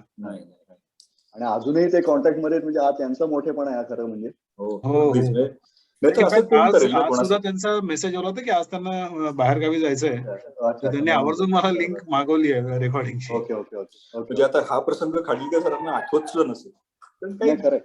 गरज नाही ना, म्हणजे कारण इतका छोटा प्रसंग आहे तो, पण त्यांना त्याची हे होती, म्हणजे त्यांना त्याची किंमत होती, नाही बरोबर त्यामुळे त्यांनी ते त्यावेळेला मला सपोर्ट केला. बरोबर. पण त्यामुळे खूप फायदा झाला. म्हणजे त्याचं रेकॉर्डिंग आहे आता अवेलेबल, आणि ते आज जेव्हा मी ऐकतो रेकॉर्डिंग तेव्हा ते म्हणजे खरंच जाणवतं की ते it was a golden opportunity आणि ओनली वन ऑपॉर्च्युनिटी. कारण अब्बाजी आमचे असं त्यांचा पिंड असा होता की तिथे वर्कशॉप वगैरे घेणाऱ्यातले नव्हते. जसं म्हणजे जेवून तुम्ही आता या मी 4 दिवस शिकवतो नाही, तुम्हाला बरोबर. वगैरे असं काही नव्हतं. पण त्यांचं ते रेकॉर्डिंग कमाल येते माझ्याकडे पण अखंड आहे ते. फ्लो होता तो, म्हणजे तो एक धबधबा नाही, होता. त्याच्या आपण खाली जाऊन उभं राहायचं, त्याच्या 4 गोष्टी अंगाला शिकतायच्या, ते याच्या बरोबर, बाकी सगळं वाहून जायचं. आता कॉलेजला असताना तू इनसिंक मध्ये बक्षीस मिळवलंस, नंतर त्याच्यामध्ये कल्याणी करंडक मध्ये पण तुला सोलोला बक्षीस मिळालं. आपण मूड इंडिगोला पण गेलो होतो, तिथं पण बक्षीस मिळालं. आणि फिरोदिया तर ऑफकोर्स तू केलंच याच्यात सगळं. तर हे खूपच क्रेडिटेबल आहे. आणि याच्यामध्ये तुला जास्त सोलोची आवड होती का साथीची आवड होती? मला विचारलंस तर सोलोची होती, पण तुझं मत सांगा त्याच्यात. सुरुवातीला जेव्हा खुमखुमी असते, जेव्हा त्याला खुमखुमी जेव्हा सोलो वाजायला खूप वाटायचं की अरे काय गाणं बसत गात असते, आपण काय करायचं, काही कळत नाही, काय नाही. इन्स्ट्रुमेंटला जर तो काहीतरी टॅमटॅम करतो, ठीक आहे, ते आलाप झाल्यानंतर बोलवा मला वगैरे. जे मला आठवतं इतकं की सुरुवातीला आम्ही प्रोग्राम खूप ऐकले होते. असं नाही की प्रोग्राम नाही ऐकायचे, प्रोग्राम सगळे ऐकायचे. पण कॅसेट, त्याला कॅसेट असायचे ना, ते वॉकमन असं धरून रेकॉर्ड वगैरे करायचं आपण त्याला. तर माझ्याकडे कित्येक जुन्या कॅसेट होत्या, त्या अशा होत्या की जिथून तबला सुरू होतो ना, एक्झॅक्टली तिथपासून रेकॉर्डिंग सुरू झालं. म्हणजे पहिले आलाप वगैरे सगळं केलेलंच आहे, काही का केलंच नाही वाजवण्याचे. आहे. म्हणजे आता वाटतं की अरे किती म्हणजे आपण घालवलं सगळं ते. म्हणजे ते शिवजींचे वगैरे ते जुने रेकॉर्डिंग होते यार, म्हणजे इट वॉज देवर जेम्स. म्हणजे आता गेले ते, शिवजी पण गेले, आता ते असं झालं ते. आता म्हणजे घालवलं ते सगळं. इतकं ऐकलं होतं. म्हणजे त्यावेळेला मला आठवतंय की मुंबई पुण्यातला कुठचाही प्रोग्राम त्यावेळेला मिस झाला वगैरे असं मला आठवत नाही. पण ते घालवलं जातं. त्यावेळेला ती हे तयारी नसते, म्हणजे तेवढं आपली तयारी झाल्याशिवाय ते कळत नाही. म्हणजे कसं असतं की ते 1 फूट वर गेल्यानंतर पुढचं दिसतं, 10 फूट वर गेल्यानंतर अजून पुढचं दिसतं, ते तसं आहे ते. पण ते खूपच खाली किंवा जमिनीच्या खाली असल्यामुळे ते काही दिसतच नव्हतं. त्यामुळे तुला फक्त तेव्हा सोलोच जास्त आवडायचे. जास्त त्यावेळेला सोलो आवडायचं, त्यावेळेला कारण रग होती अंगात, जरा ते वाजवायचं एक हे होतं, दाखवायचं की बाबा मी पण काहीतरी करू शकतो वगैरे असं. पण ओव्हर द टाइम जसं ते थोडंसं मॅच्युरिटी येत गेली, म्युझिकल मॅच्युरिटी, त्याच्यानंतर कळलं की अरे गाणंच खरं. त्यावेळेला माझ्या आबाजी आमचे म्हणायचे मला की गाणंही सच आहे, तबला वगैरे सब झूठ आहे. आणि मला म्हणायचं की हे एवढे मोठे तबला होतं, एवढे सगळं जग यांच्या पायाची येतं, हे असं काय म्हणतात की तबला झूठ आहे म्हणून, आणि ते गाणंही सच आहे वगैरे असं का म्हणतात. पण ते आता साधारण थोडं अंदाज यायला लागला की त्याचं का म्हणत असतील. पण आता विचारशील मला तर साथ संगत जास्ती आवडते, कारण now we talk of impact and experience, not only what I can do. म्हणजे तयारी फक्त दाखवायची नाही आता तिथे. आता ओव्हरऑल त्याची म्युझिकॅलिटी वाढली पाहिजे, मॅच्युरिटी वाढली पाहिजे, त्याचा मजा आला पाहिजे, आनंद मिळाला पाहिजे. बरोबर. आता हे सगळं फिरोदिया आणि या सगळ्या गोष्टी आपण एकत्र केल्या, त्याचं तुला पुढे आता तुझं पुढचं पण हे सांग. आता तू कसं केलं, कोणकोणत्या कंपन्यांमध्ये असं तू उच्च पदावर गेलायस, आणि ह्या सगळ्याचा फायदा तुला कसा झाला? मी म्हटलं तसं तर कमिंग बॅक टू करिअर असं जर धरलं तर मी नंतर मी मुंबईलाच एका कंपनीमध्ये होतो, छोटीशी कंपनी होती, तिथे नेटवर्क इंजिनिअरिंग वगैरे करायचो, CNE MCSE वगैरे झालं होतं त्यावेळेला. ते नॉवेल नेटवर्क म्हणून एक होतं, त्यातनं आम्ही ते CNE वगैरे व्हायचं ते लोक, तर त्यामुळे ते नेटवर्किंग वगैरे केलं होतं. MCSE होतं, मायक्रोसॉफ्ट सर्टिफाईड आर्किटेक्ट वगैरे. पण त्याच्यानंतर मी ओरॅकल D2P केलं, आणि त्याच वेळेला मी जवळजवळ 4 वर्ष जॅपनीजचा डिप्लोमा केला. तर मी जॅपनीज लँग्वेज मला त्यावेळेला लिहिता वाचता बोलता तिन्ही करता यायचं. आणि त्याच बेसिसवर मग मी इंटेली ग्रुपमध्ये आलो. हैदराबादला होतो मी 3-4 वर्ष, त्यावेळेला 3 वर्ष. आणि इंटेली ग्रुपमध्ये होतो, आणि मग त्याच्यानंतर मग ऍक्सेंचर मध्ये आलो. बरीच वर्ष नंतर ऍक्सेंचर मध्ये होतो, 2018 पर्यंत. 2018 साली तो सगळं जी मुख्य करिअर जी झाली डेव्हलपमेंट ती सगळी ऍक्सेंचर मध्ये. आणि नंतर मग 4 वर्ष इन्फोसिसमध्ये, आता IBM मध्ये असोसिएट पार्टनर. पण आपल्या ह्याचा फायदा असा झाला की तिथे टीम वर्क होतं किंवा एकत्र मिळून मिसळून काम करायचं, सगळ्यांना बरोबर घेऊन जे काम करायचं आपण, की आपल्याला आठवतंय की अविनाशच्या बरोबर आपण जेव्हा पहिल्यांदा काम केलं होतं की अविनाश आपल्याला रगडून घ्यायचं ते छोटे छोटे टीम्स करून. मग ते तिथे ते म्युझिक टीमची गोष्ट चालायची किंवा शिशिर आणि अनगा वगैरे सगळे, प्रमोद वगैरे सगळे लोक, ते मिलिंद ओकसर वगैरे, त्यांचं ते ऍक्टिंगचं आणि चालत, संजय जोशी होता त्यावेळेला, हे सगळं ते ऍक्टिंगचं त्यांचं चालू असायचं, किंवा प्रसन्न आणि हे सगळं शैलू आणि प्रसन्न वगैरे सगळे ते बॅकस्टेज आणि प्रॉपर्टी आणि ते त्याच्यात गुंतलेले असायचे. ते मला आठवतंय अजून, ते प्रॅक्टिस चालायची आणि ते जयपूर गार्डन मधनं जेवण यायचं तेव्हा ते प्रसन्न घेऊन यायचं रात्री वगैरे, ते मला अजून आठवतंय. म्हणजे ह्या ज्या इंडिव्हिज्युअल टीम्स काम करत असायच्या, पण जेव्हा तो शो असायचा 2 दिवस आधी ते सगळं ड्रेस रिहर्सल, ते रंगीत तालीम वगैरे आपण ते करायचो, काही झालेलं नसायचं, सगळ्या शिव्या खायचे लोक, आणि नंतर मग जाऊन तिथे जे काय व्हायचं सगळं, ते हे जे होतं ना की वेळ निभावून न्यायची, ते वेळेला महत्व आहे, ती वेळ गाठायला पाहिजे, काय वाटेल ते करा, किती करा नका करू, काय वाटेल ते झालं तरी ते गोल तो आहे, तो ती डेट मिस नाही करून चालायची, ते व्हायलाच पाहिजे काही झालं ते, आणि एकत्र व्हायला पाहिजे, आणि प्रत्येकाचं पीक त्याच वेळेला आलं पाहिजे. असं आहे ते, आज माझं पीक आलं, उद्या याचं आलं, आणि ते शोच्या वेळेला काहीच कोणाचं आलं नाही, असं नाही झालं. प्रत्येकाचं जे परफॉर्मन्स पीक आहे ते त्या एकाच वेळेला आलं पाहिजे, आणि ते अपेक्स गाठला पाहिजे लोकांनी. हे जे आपण त्यावेळेला आपल्याकडनं करत होतो, आपण, मला वाटत नाही की आपण काही मुद्दाम वेगळं काही विचार करून करत होतो याच्यावर, पण ते एक असं ओव्हरऑल वातावरण निर्मिती आणि जर एक माहोल असायचा त्यातला, तर ते त्याचा खूप उपयोग झाला नंतर. म्हणजे नंतर तर पूर्ण ते टीम मॅनेजमेंट आणि याच्यामध्ये ते हे सगळे तेच धडे होते ना. आपण नंतर म्हणतो की ते मॅनेजमेंटला जाऊन टीम मॅनेजमेंट यावं वगैरे भरपूर नाव देतो त्याला आपण. बरोबर, खरं नाही, त्याला करायचो आपण ते सगळं. नंतर कळायचं की अरे आपण हा बरोबर, हे आपण त्यावेळेला केलं होतं, असं रेफरन्सेस मागे बघितलं की ते येतात. म्हणजे पण दॅट हेल्प, म्हणजे खरं सांगायचं तर सगळ्यात महत्वाचं माझ्या दृष्टीने की दुसऱ्यावर विश्वास ठेवायला मी शिकलो याच्यात, की दुसराही करू शकतो, जसं मी डेडिकेटेड, दुसराही डेडिकेटेड आहे आणि तो करणार त्याचं काम वेळेच्या वेळेला. हा जो विश्वास असतो ना, की जेव्हा 10 लोक एकमेकांवर विश्वास ठेवून काम करतात तेव्हा ते होतं. नाही तर मीच फक्त काम करतो आणि बाकी सगळे लोक उद्या उन्हाळ काय करतात असं करून ते नाही होत ना. म्हणजे जरी करत असतील तर आणि माझा विश्वास नसेल तर ते नाही होणार. त्यामुळे हा जो विश्वास आहे ना एक दुसऱ्याचा, म्युच्युअल ट्रस्ट जो असतो ना, तो मी शिकलो या सगळ्या ह्याच्यामध्ये, जो माझ्याकडे नव्हता. कारण मी जसं म्हटलं तसं की मित्र चांगले असतात त्याच्यावरच मला विश्वास नव्हता खरं सांगायचं 12वी पर्यंत. त्यामुळे हे खूपच, म्हणजे अजून तर बघा ना, सगळेजण आपण भेटतोय, किशोर त्याच्या मुलांची सुद्धा ओळख आहे, म्हणजे काय पाहिजे. बरोबर, दॅट्स व्हॉट इट इज. किंवा अजय आला तर एका फोनवर अजय माझ्या घरी आला इथे, किंवा पुण्याला सुद्धा, म्हणजे मला आठवतंय पुण्याला आमच्या घराची वास्तुशांत होती, म्हणजे छोटासा प्रसंग, की कशी मैत्री आहे. तर अजयला मी बोलवलं होतं गाण्याला त्या दिवशी संध्याकाळी. अजयचं गाणं ठेवलं होतं आणि योगेश समसी येऊन तबला वादन करणार होता. अजयचा ताप आला अजयला त्या दिवशी, 102 103 काहीतरी ताप होता त्या दिवशी त्याला. तर बक्षी काका म्हणजे अजयचे वडील ते येऊन गायले माझ्याकडे, की बाबा अजयने हो म्हटले तर तो नाहीये तर चल मी गातो, तुझ्याकडे कार्यक्रम हे नको व्हायला तुझा. तर बक्षी काका येऊन गायले होते माझ्याकडे. अरे मी काय, म्हणजे मी असं हैराण की अरे तुम्ही आलात. तर ते म्हणले अरे हो अजयनी मला असं सांगितलं की त्याच्याऐवजी मी गातो. म्हटलं अरे हे तर माझ्यासाठी खूपच मोठी गोष्ट आहे. असं झालं ते आलं माझं. पण म्हणजे अशी दोस्ती मी बघितलेली नव्हती तोपर्यंत कधी. आणि असं नाही, नंतर नाही मिळाले असे लोक परत ह्या ग्रुप सारखे. आणि असे अनुभव आपण कॉलेजला असताना खूप घेतले खूप असं नाही, सगळ्यांबरोबर सगळ्यांबरोबर. आणि हे कोणाचं असं नाही, म्हणजे कारण माझा संबंध फारसा याचा फक्त अजय, किशोर, महेश, उमराणी. म्हणजे आज खरं सांगायचं तर आज असा एकही दिवस जात नाही आपण त्याला खूप मिस करतोय की महेशची आठवण झाली नाही. म्हणजे खरं सांगतो किती वर्ष झाली माझी. महेश आणि अजय हा आपला खूप मोठा लॉस आहे. हा, म्हणजे असं नाही होत. म्हणजे मी कधी तबला वाजवायला बसलो आणि या दोघांची आठवण झाली नाही असं नाही होत. म्हणजे आजपर्यंत तरी झालेलं नाही असं. बरोबर.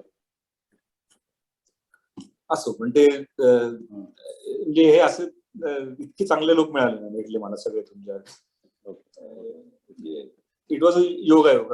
परत त्याच्यावरच आलो की हा योगायोग होता, इथे येणं योगायोग होता, ते झालं. हैदराबादला जाणं हा योगायोग होता. हम्म. बरं, हैदराबादला त्याचं टायमिंग पण योगायोगच होता, कारण त्यावेळेला 2000 साली म्हणजे मी जर करिअर डिव्हाइड केलं मी तर 1990 साली 10वी झाली. 90 ते 2000 हा एक टप्पा आहे. 2000 ते 2010 एक टप्पा आहे. 2010 ते 2021 हा एक टप्पा आहे. 3 10 वर्षाचे टप्पे आहेत. तर 90 ते 2000 हा जो टप्पा आहे हा सगळा एज्युकेशन बेस्ड टप्पा होता मुख्य म्हणजे. आणि पण त्याच ह्याच्यामध्ये अब्बाजी भेटले, त्याचं गंडाबंधन झालं, शिक्षण मिळालं अब्बाजींकडनं, खूप खूप तालीम मिळाली. पण गेले सुद्धा अब्बाजी. 2000 साली अब्बाजी गेले. आणि त्याच्यानंतर it was not easy to stay in Mumbai. म्हणजे आम्ही मला आठवतंय की मी 2-4 वेळा अब्बाजींच्या घरनं निघालो होतो आणि असंच रॅन्डमली क्लासमध्ये येऊन बसलो होतो. आणि क्लासमध्ये जायला लागल्यानंतर कोणीतरी विचारलं की अरे कुठे चाललास? म्हणजे क्लास में जा रहा हूं. म्हणजे अरे कभी क्या क्लास? वो गए अब्बाजी, अभी कोई नाही क्लास में. तर असं झाल्यानंतर मग ते डोक्याला त्याच हे झालं होतं की अरे काय चाललंय. म्हणजे तेव्हा ठरवलं की मुंबईच्या बाहेर असेल तरी आपण जायचं इथून, कारण इथे मुंबईत राहण्यात काही आता मजा नाही, त्याचं लक्षच लागत नाही. बरोबर. Then that is the right time. 2000 सालीच बरोबर मी हैदराबादला बाहेर पडले. त्यामुळे मग जाकीरबाई आले, पण त्याच्यामध्ये ही स्टेप इन. त्याला जाकीरबाई खूप यायचे. म्हणजे एक ती फेज आहे की अब्बाजी गेल्यानंतर जाकीरबाई आले. आधी होतेच त्या आयुष्यामध्ये, ते म्हणणं भेटत होते आम्हाला. मी लहान असल्यापासून त्यांना बघतोय, ते सुद्धा मला बघतोय. पण असंच इतकी क्लोज नव्हतं, कारण ते खूप बिझी होते त्यावेळेला. म्हणजे आणि खूप लहान होते. त्यामुळे असं. पण अंबाजी गेल्यानंतर ते खूप आम्ही एकमेकांच्या खूप जवळ आलो त्यावेळेला. आणि नंतर मग म्हणजे माझं आठवतंय मला, एकदा मी ऑस्ट्रेलियाला होतो आणि गुरुपौर्णिमेला जाकीरबाई अमेरिकेवरनं मुंबईत येणार होते. आणि त्या आमच्या दोघांचं बोलणं झालं. मी ऑस्ट्रेलियावरून त्यांना फोन केला होता की केव्हा येत आहे वगैरे, असं त्यांचं याच वेळेला साधारण जुलैच्या आसपास. आणि ते म्हणले की मी ये फ्लाइट से आ रहा हूं. आणि तर मी दुबईत त्यांना एमिरेट्सच्या त्या लाऊंज मध्ये भेटलो होतो आम्ही त्या गुरुपौर्णिमेला. ते तिकडनं आले आणि मी इकडनं आलो वगैरे, असं करून काहीतरी ते दुबईमध्ये भेट झाली आमच्या. मग ते इतकं म्हणजे तेच झालं होतं तेव्हा. पण ते क्लोज झाले नंतर. पण 2000 नंतर मग 2000 ते 2010 हा एक टप्पा आला मोठा, की माझा 2000 साली नंतर हाताला मसल टेर झाला खांद्यात. मसल टेर म्हणजे ते कॉलर बोनच्या खाली जो आपला मसल असतो तर तो इन्फ्लेट झाला. जास्ती रियाज झाला बहुतेक त्याला, काही वर्षामध्ये करत होते तेव्हा. आणि ते बोन इतकं, तो मसल इतका इन्फ्लेट झाला की ते वरचं बोन त्या मसलला कट करायला लागलं. आणि ते कट करता करता इतकं झालं की ते म्हणजे अशी वेळ आली होती की अंगठी सुद्धा घालता येत नव्हती हातामध्ये, इतकी परिस्थिती होती. म्हणजे हात उचलताच येत नव्हता मला, उजवा हात. आणि त्याच्यानंतर 10 वर्ष जवळजवळ तबला बंद होता. म्हणजे आता फक्त ऐकायचं आणि टाळ्या वाजवायच्या बस. म्हणजे टाळ्या सुद्धा नाही, म्हणजे खरं सांगायचं म्हणजे इतकी वाईट परिस्थिती होती.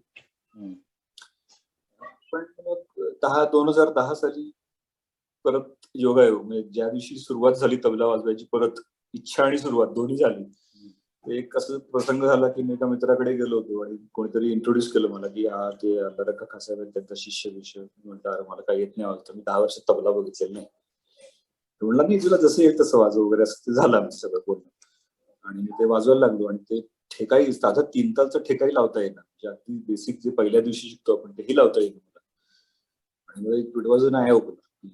काय चाललंय आयुष्यामध्ये, जर अब्बाजींचं नाव लावायचं असेल तर तबला रियाज व्हायला पाहिजे, तबला वाजवायला पाहिजे, नाही तर नाव लावू नको. म्हणजे असं ते मनातनं एक हे झालं माझं. त्या दिवसापासून रियाज परत सुरू झाला 2010 साली. आणि तो दिवस होता 29 एप्रिल, म्हणजे तो अब्बाजींचा वाढदिवसाचा दिवस होता. म्हणजे त्याचं कारण काही नाही, आता योगायोगच आहे ना. म्हणजे तर नाहीतर मग ते 28 ला का झालं नाही, का 30 ला का झालं नाही, त्याला काही कारण नाही. ते 29 लाच व्हायचं होतं, ते 29 ला झालं. म्हणजे खाडगंती, म्हणजे माझ्या बायकोच्या भाषेत सांगायचं ते एक त्यांनी लगावली तुम्हाला. 10 वर्ष तर त्यांनी काही केलेलं नाही, आता मीच त्यांना बघतो काय करायचं ते, असं म्हणून त्या दिवशी सुरू झालं सगळं. पण त्या दिवसापासून जे झालं सुरू, ते it was a transform tabla. म्हणजे मला आठवतंय की 2000 पर्यंत जो तबला वाजवायचा, 2010 साली जो तबला वाजवायला लागला तो माझा तबला नव्हता, हे मला कळत होतं. आणि Kishore is witness to that, म्हणजे हे तो सांगू शकेल.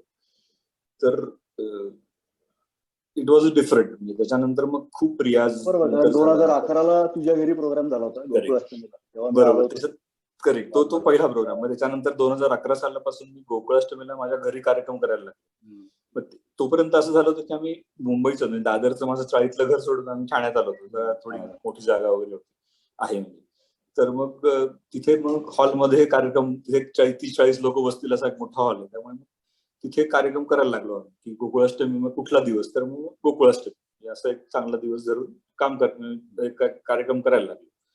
आणि त्याला काही लिमिट नाही, संध्याकाळपासून सुरू करायचं, जेव्हा जाईल तितकं जाईल. म्हणजे आजपर्यंत पण टचवूड ते एकही कार्यक्रम सकाळी 3च्या आधी संपलेला नाही, सगळे रात्रभर चालतात कार्यक्रम. पण किशोर आलेला आहे 2-3 वेळा, चिन्मयनी वाजवलंय, किशोरच्या अजयनी वाजवलंय आपल्या, म्हणजे असं बरेच लोक येऊन गेले. ते दरवर्षी ते 2011 पासून ते एक सुरू झालं की दरवर्षी करोनाच्या बंद होईपर्यंत तो चालू होता कार्यक्रम. 2 वर्ष करोना गेल्यानंतर यावर्षी तर बघायचं तर काय करायचं, पण 2 वर्ष झाली नाही मागची. आणि मागच्या वर्षी आईचंही निधन झालं म्हणजे, त्यामुळे मग त्या वर्षी त्यामुळे ती नव्हती, त्यामुळे मग तो नव्हता मागच्या वर्षी कार्यक्रम. पण ते 2021 मगाशी तू उल्लेख केलास आब्बाजी बरोबर, म्हणजे त्यांच्या अंडर शिक्षण सुरू असताना झाकीरबाईंची तुझी भेट व्हायचीच रेग्युलर अशी, पण त्यांचे खूप दौरे असल्यामुळे ते बिझी होते नंतर. पण नंतर गेले काही वर्ष आम्ही ऑब्झर्व करतो की ते खूप क्लोज आहेत तुझ्या. मी स्वतः काही त्यांच्या मुलाखतीतनं पण त्यांनी तुझं नाव घेतलेलं मी ऐकलेलं आहे. बालगंधर्वला त्यांना पु ल देशपांडे पुरस्कार मिळाला होता तेव्हा इव्हन आय वॉज त्यांची नावं घेतली होती, त्याच्यात तुझं पण नाव होतं त्याच्यात. आणि तू मला वाटतं काही वर्ष US ला पण जातोयस वर्कशॉप अटेंड करायला. तर मग झाकीरबाईं बरोबरच्या काही खास आठवणी असतील तर ऐकायला आवडेल. हा, म्हणजे तर जसं तू म्हणलं असतं की अगदी पहिल्यापासून झाकीरबाईंची ओळख पहिल्यापासूनच होती आमची. आणि ते ताजच्या वेळेला ते कसं होतं की पूर्वी ते टीव्ही नसायचे ना घरी, त्यावेळेला आमच्या घरी पण टीव्ही नव्हता. त्यामुळे ते शेजाऱ्यांच्याकडे कोणीतरी सांगितलं की अरे तो कोणतरी तबला वाजवतोय, तो आणि ते लहान मुलगा कोणतरी तबला वाजवतोय, ते तुला बघ ते तबला काहीतरी म्हणून ते सांगायला आले कौतुकाने. मग ते बघायला गेलो तर अरे म्हटलं हे तेच आहेत, आपण ज्यांना भेटतो रोज तिथे ते. तर ते मग झाकीरबाईंना भेटलो, मग ते ओळख झाली आमची. कारण लहानपणापासून जात होतोच घरी. झाकीरबाई आत असायचे रूम मध्ये वगैरे कधीतरी, म्हणजे ते जेव्हा इंडियामध्ये असायचे त्यावेळेला ते असायचे. आणि झाकीर हुसेन म्हणून एक कोणतरी जबरी तबला वाजवायचे कोणतरी माहिती होतं, आणि त्यांचं आम्ही कॅसेट ऐकायचो कधीतरी त्यावेळेला. पण ते हेच असं इतकं सिरियसनेस नव्हता रे त्यावेळेला, म्हणजे लहान होतं त्यामुळे ते एवढं नव्हतं अवेअरनेस. आणि ते युट्यूब गाणी वगैरे सगळं काहीच नव्हतं ना त्यावेळेला, त्यामुळे ते काहीच जे साधनच नव्हती आपल्याकडे, त्यामुळे ते तसे लिमिटेड होतं सगळं. पण ओळख होती, कारण तेही ओळखायचे, कारण एक लहान मुलगा कोणतरी येतोय, it was a proof for him also की बऱ्याच वर्षानंतर कोणीतरी लहान यायला लागलं होतं. मग माझ्यानंतर यायला लागले, पण शेवटी पहिला मुलगा असतो ना, तसं आहे. तर त्यामुळे ती ओळख असाही होतीच म्हणजे. पण अब्बाजींच्या जेव्हा गेले अब्बाजी ऍक्च्युली ज्यावेळेला 2000 साली, तर त्यावेळेला झाकीरबाई खरं म्हणजे भारतात होते कार्यक्रमांसाठी. आणि ते कॅलिकट म्हणजे कोचीन मध्ये होते त्यावेळेला ते. आणि त्यांची कोणीही तिन्ही मुलगे जवळ नव्हते त्यावेळेला. आणि अब्बाजींच्या जवळ त्यांचे 4 लाडके शिष्य होते. प्रत्यक्ष जे गेले त्या क्षणी तिथे आम्ही 4 होतो, मी आणि अजून 3 शिष्य. त्यांचा एक हात माझ्या हातात होता, उजवा हात, मला अजून आठवतोय. I can still visualise that in front of me. त्यांचा उजवा हात माझ्या हातात होता आणि बाकी 3 एक हात आणि 2 पाय असे ते सगळे करत. आणि ते त्या क्षणी ते गेले रात्री तेव्हा. आणि मग ते चर्चा झाली. मग त्याच्यानंतर मग तौफिकबाई म्हणजे तौफिक कुरेशी, तौफिकबाई नंतर रात्री आले. मग तौफिकबाईने सांगितलं की असं असं झालंय.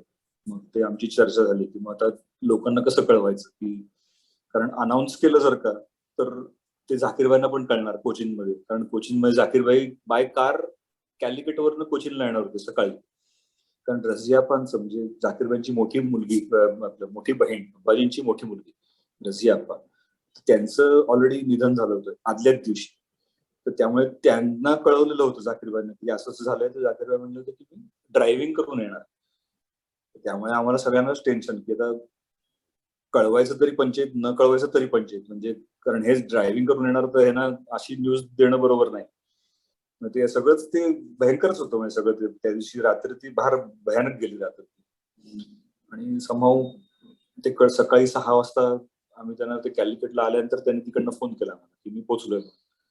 त्यावेळेला मग त्यांना कळवलं वगैरे, ते सगळं झालं. नंतर मग मुंबईत आल्यानंतर ते भेटले आम्हाला. ते म्हणजे त्यांनी विचारलं अब्बाजी गेले तेव्हा कोण होतं बरोबर.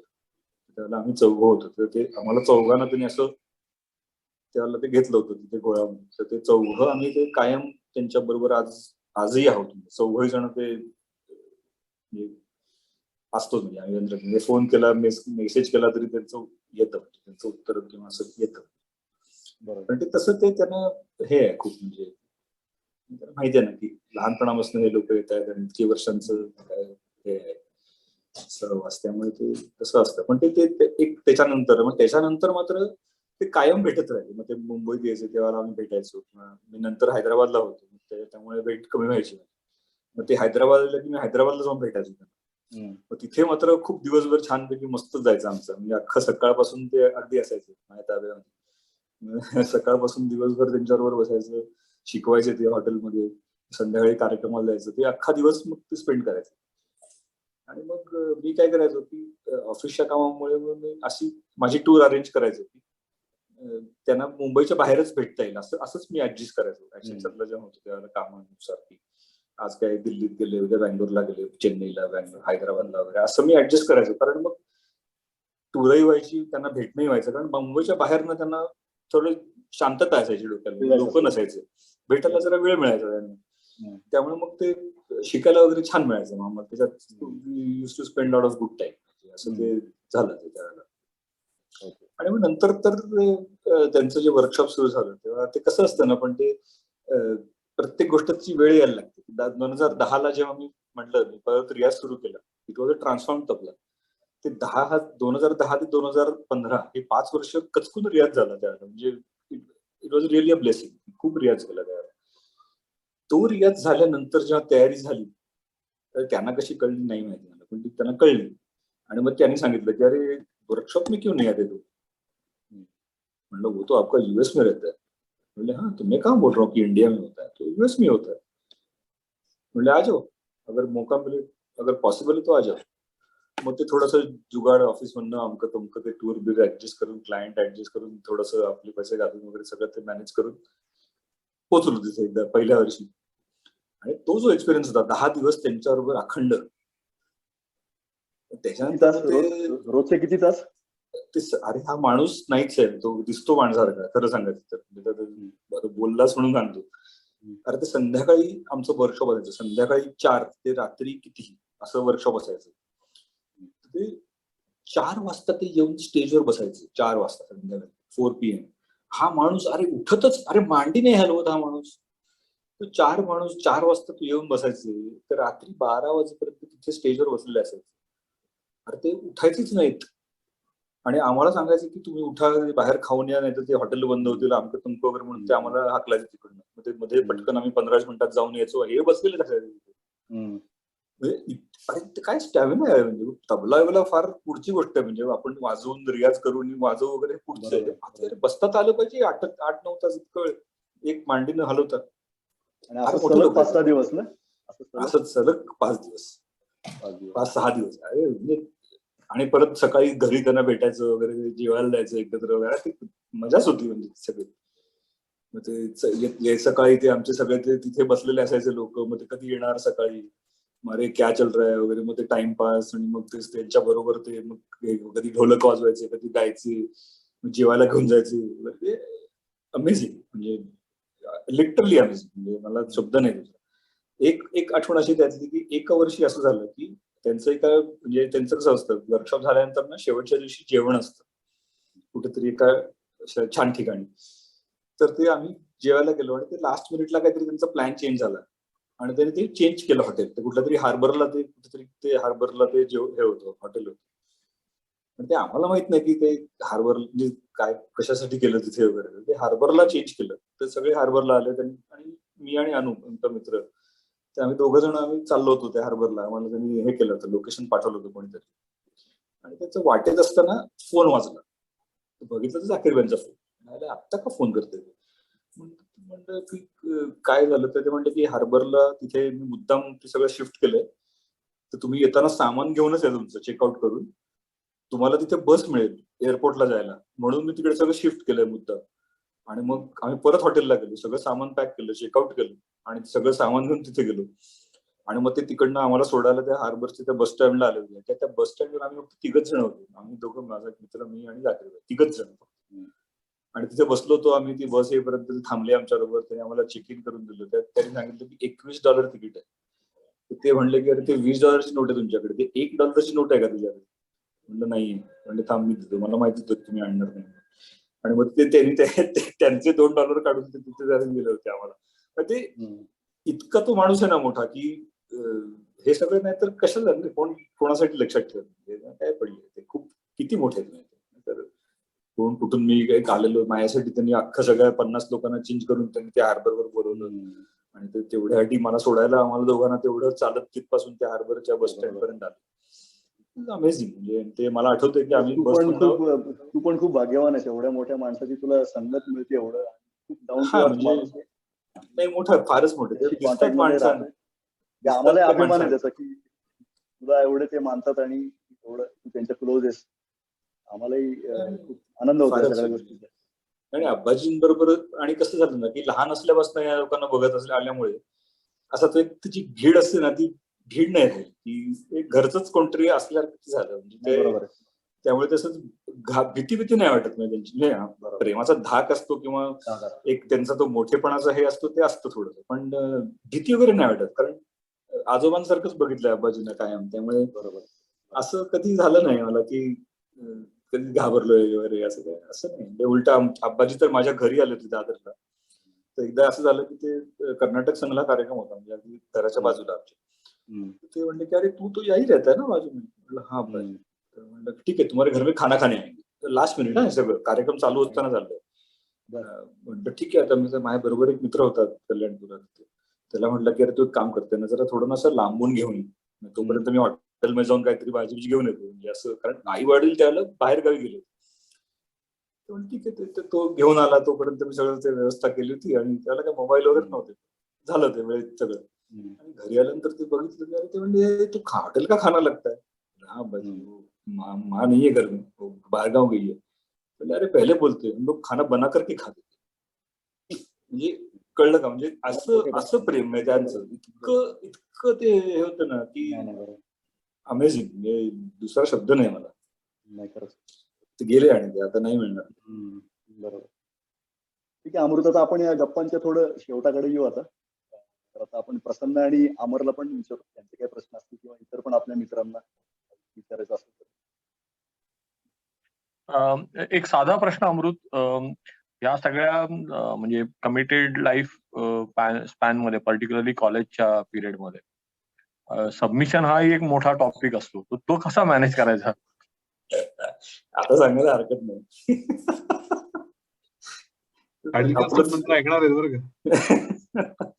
फिरोदियाच्या वेळेला मला आठवतंय ते आपल्याला थोडं कन्सेशन मिळायचं. म्हणजे एखाद दिवसाचं आपल्याला थोडा ग्रेस मिळायचं.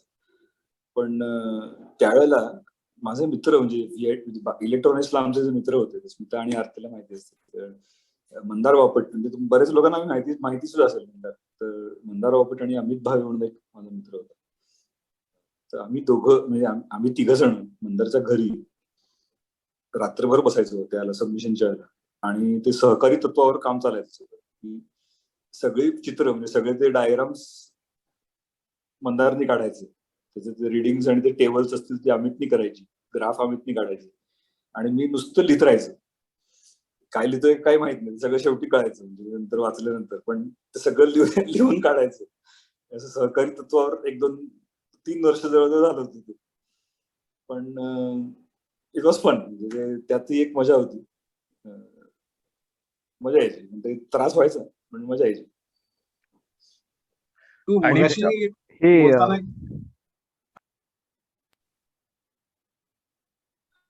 मी जस्ट म्हणणार होतो की हे कधी सुचलं नाही मला, असं मास प्रोडक्शन किंवा असेंब्ली लाईन काइंड ऑफ. तू हे कर, तू सगळ्यांच्या शीट्स हे कर. इट कुड हॅव बीन मोर इफेक्टिव्ह. तू एवढं सिन्सिअर होतास मंदार? अरे ते नाही तिथपर्यंत आलो नाही रे, असं काही नाहीये. होतो पण असं मला सुचलं नाही कधी. अरे पण आम्ही हे रेग्युलरली करायचो. आमच्या वेळी आम्ही रेग्युलरली हेच करायचो. गुजरातीच्या घरी बसायचं 5 जणांनी, एकाने सगळ्या शीट्सचा हा एक भाग करा. कमाल. तसंही नाही. सगळ्या कॉम्प्युटर सायन्सच्या सगळ्या ते फ्लोचार्ट काय असतात ना म्हणजे प्रोसेस चार्ट, ते एका माणसाने एक फ्लोचार्ट करायचा. पहिल्याला वेळ लागतो, दुसऱ्यापासून जो स्पीड वाढत जातो, पाचवा न बघता लाईनी मारता येतात त्याच्या. अरे 5 हा, जणांनी that's 5 good. डायग्राम काढायच्या. मी कधी केलं नाही, म्हणजे माझ्या बॅचमेट्सनी केलं असेल. आणि मग रात्री 2 वाजता याच्यावरती स्वारगेटच्या भुर्जीपावच्या गाडीवरती फाईली एक्सचेंज व्हायच्या. म्हणजे नवीन फाईल यायची, ही फाईल पुढच्या ग्रुपला जायची, असं सगळं ते रात्री 2 वाजता स्वारगेटची भुर्जीपावची गाडी. म्हणणार एवढं सिन्सिअर होतं, त्याला हे माहित नाही, हे याच्यावर माझा विश्वास नाहीये. नाही सिन्सिअर काही असंच आम्ही पण करायचो ना. एका कुठेतरी असे एक्सचेंज व्हायच्या फाईल्स रात्री 1-2 वाजता, किंवा कोणाच्या तरी घरी जाऊन घेऊन यायच्या वगैरे. पण हे टेक्निक चांगलं आहे. गैरसमज खाऊन घेतोस की मी एवढा सिन्सिअर होतो म्हणून. अमृत, Okay, sorry, carry on. पण अभ्यासाच्या दृष्टीने किंवा फायनल एक्झामिनेशनला तर प्रिपरेशन इम्पॉर्टंटच आहे. तेव्हा म्हणजे आयसोलेशन, कारण की 2 सेपरेट लाईफ आहेत. म्हणजे तबल्याचा रियाज, त्याचा तालीम हा एक कम्प्लिटली वेगळा. कारण की तबला असा बंद झाला आणि तो डोक्यात चालू नये असं होत नाही. आणि अभ्यास करताना तो तबला डोक्यात चालू असताना अभ्यास करणं आणि लक्षात ठेवणं हे थोडंसं अवघड आहे. तर हे कसं मॅनेज करायचं? Very good question. म्हणजे ते मॅनेज अगेन मी नाही केलं, ते झालं. आणि त्याचा ऍडव्हान्टेज असं झालं, म्हणजे इनफॅक्ट त्याचाच मला फायदा नंतरही झाला करिअरमध्ये, की फॉर्च्युनेटली मी जेव्हा आजही म्हणजे जेव्हा तबला ऐकतो तेव्हा मी फक्त तबला ऐकतो. आणि मला कोणी जर ऑफिसच्या एखाद्या कामाचं किंवा असं काही कोणी विचारलं तर मी असं होतं की माझं आता मला काही सुधारतच नाही. म्हणजे आता असं होतं, लोकांना वाटत नाही, की लोकांना वाटतं की अरे हा काय जास्तीत जास्त छान आहे वगैरे असं वाटतं लोकांना. पण ते खरं नसतं तसं, कारण ते त्यावेळेला नसतं लक्षात माझ्या.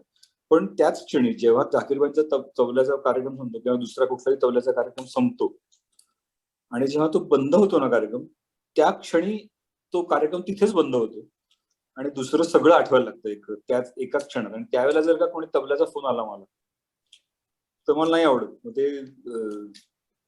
ते पूर्ण वेगळं दार उघडलेलं असतं त्यावेळेला. पण ते कंपार्टमेंटलायझेशन ते कॉलेजच्या वेळेला करावं लागलं, कारण चॉईस नव्हता, नाहीतर नापासच झालो असतो. पण ते नंतर खूप म्हणजे भयंकर फायदा झाला. म्हणजे त्याच गोष्टीचा जर फायदा झाला अख्ख्या नंतर आयुष्यामध्ये. नाहीतर ते 2 मिक्स झाल्या असत्या गोष्टी तर काहीच झालं नसतं. म्हणजे हे नाही ते नाही असं झालं असतं. आजही तसंच आहे. पण आता आज कसं आहे की ते इतक्या वर्षानंतर मला त्यातून बाहेर पडावं असं नाही वाटत आता, आणि नाही पडत शक्यतो बाहेर. आणि ते म्युझिक मध्ये असतो बऱ्याच वेळा. म्हणजे आता तर म्हणजे अशी परिस्थिती आहे की ऑफिसमध्ये सुद्धा केबिन मध्ये मागे गाणं चालू असतं आणि बाहेर कॉल चालू असतात. म्हणजे बारीक आवाज असतो, अर्थात काही डिस्टर्ब होत नाही कोणालाच. पण कॉल जरी चालू असले तरी मागे गाणं किंवा काहीतरी चालू असतं, म्हणजे कोणाचं ना कोणाचं तरी काहीतरी सुरू असतं. पण ते आता त्यातनं नाही बाहेर पडावं असं वाटत. पण त्यावेळेला केलं, नक्कीच केलं. म्हणजे 2 हार्ड डिस्क आणि 2 ड्राईव्ह होते का ऍट अ टाइम? हो. आणि म्हणजे हे घरच्यांनी बघितलेलं आहे की म्हणजे तिथे बाहेर पडलं की स्विच ऑफ, लाईट बंद, तबला बंद आणि तबला चालू, असं बघितलेलं आहे घरच्यांनी सुद्धा. म्हणजे वडील सुद्धा माझे म्हणले की अरे हे कसं काय झालं, आता ते होतं, त्यामुळे होऊन गेलं ते. मग याचा फायदा संसारात पण होतो का? हे फार कॉन्ट्रोवर्शियल प्रश्न आहे असं. हे पण फरक पडतो, म्हणजे खूप उपयुक्त होतो, सगळीकडेच उपयोग होतो. कारण त्यात स्वतःला प्रत्येक गोष्टीतनं वेगळं ठेवण्यासाठी याचा खूप वाहत जात नाही. ग्रेट ॲबिलिटी, बट इट्स खूप टफ आहे.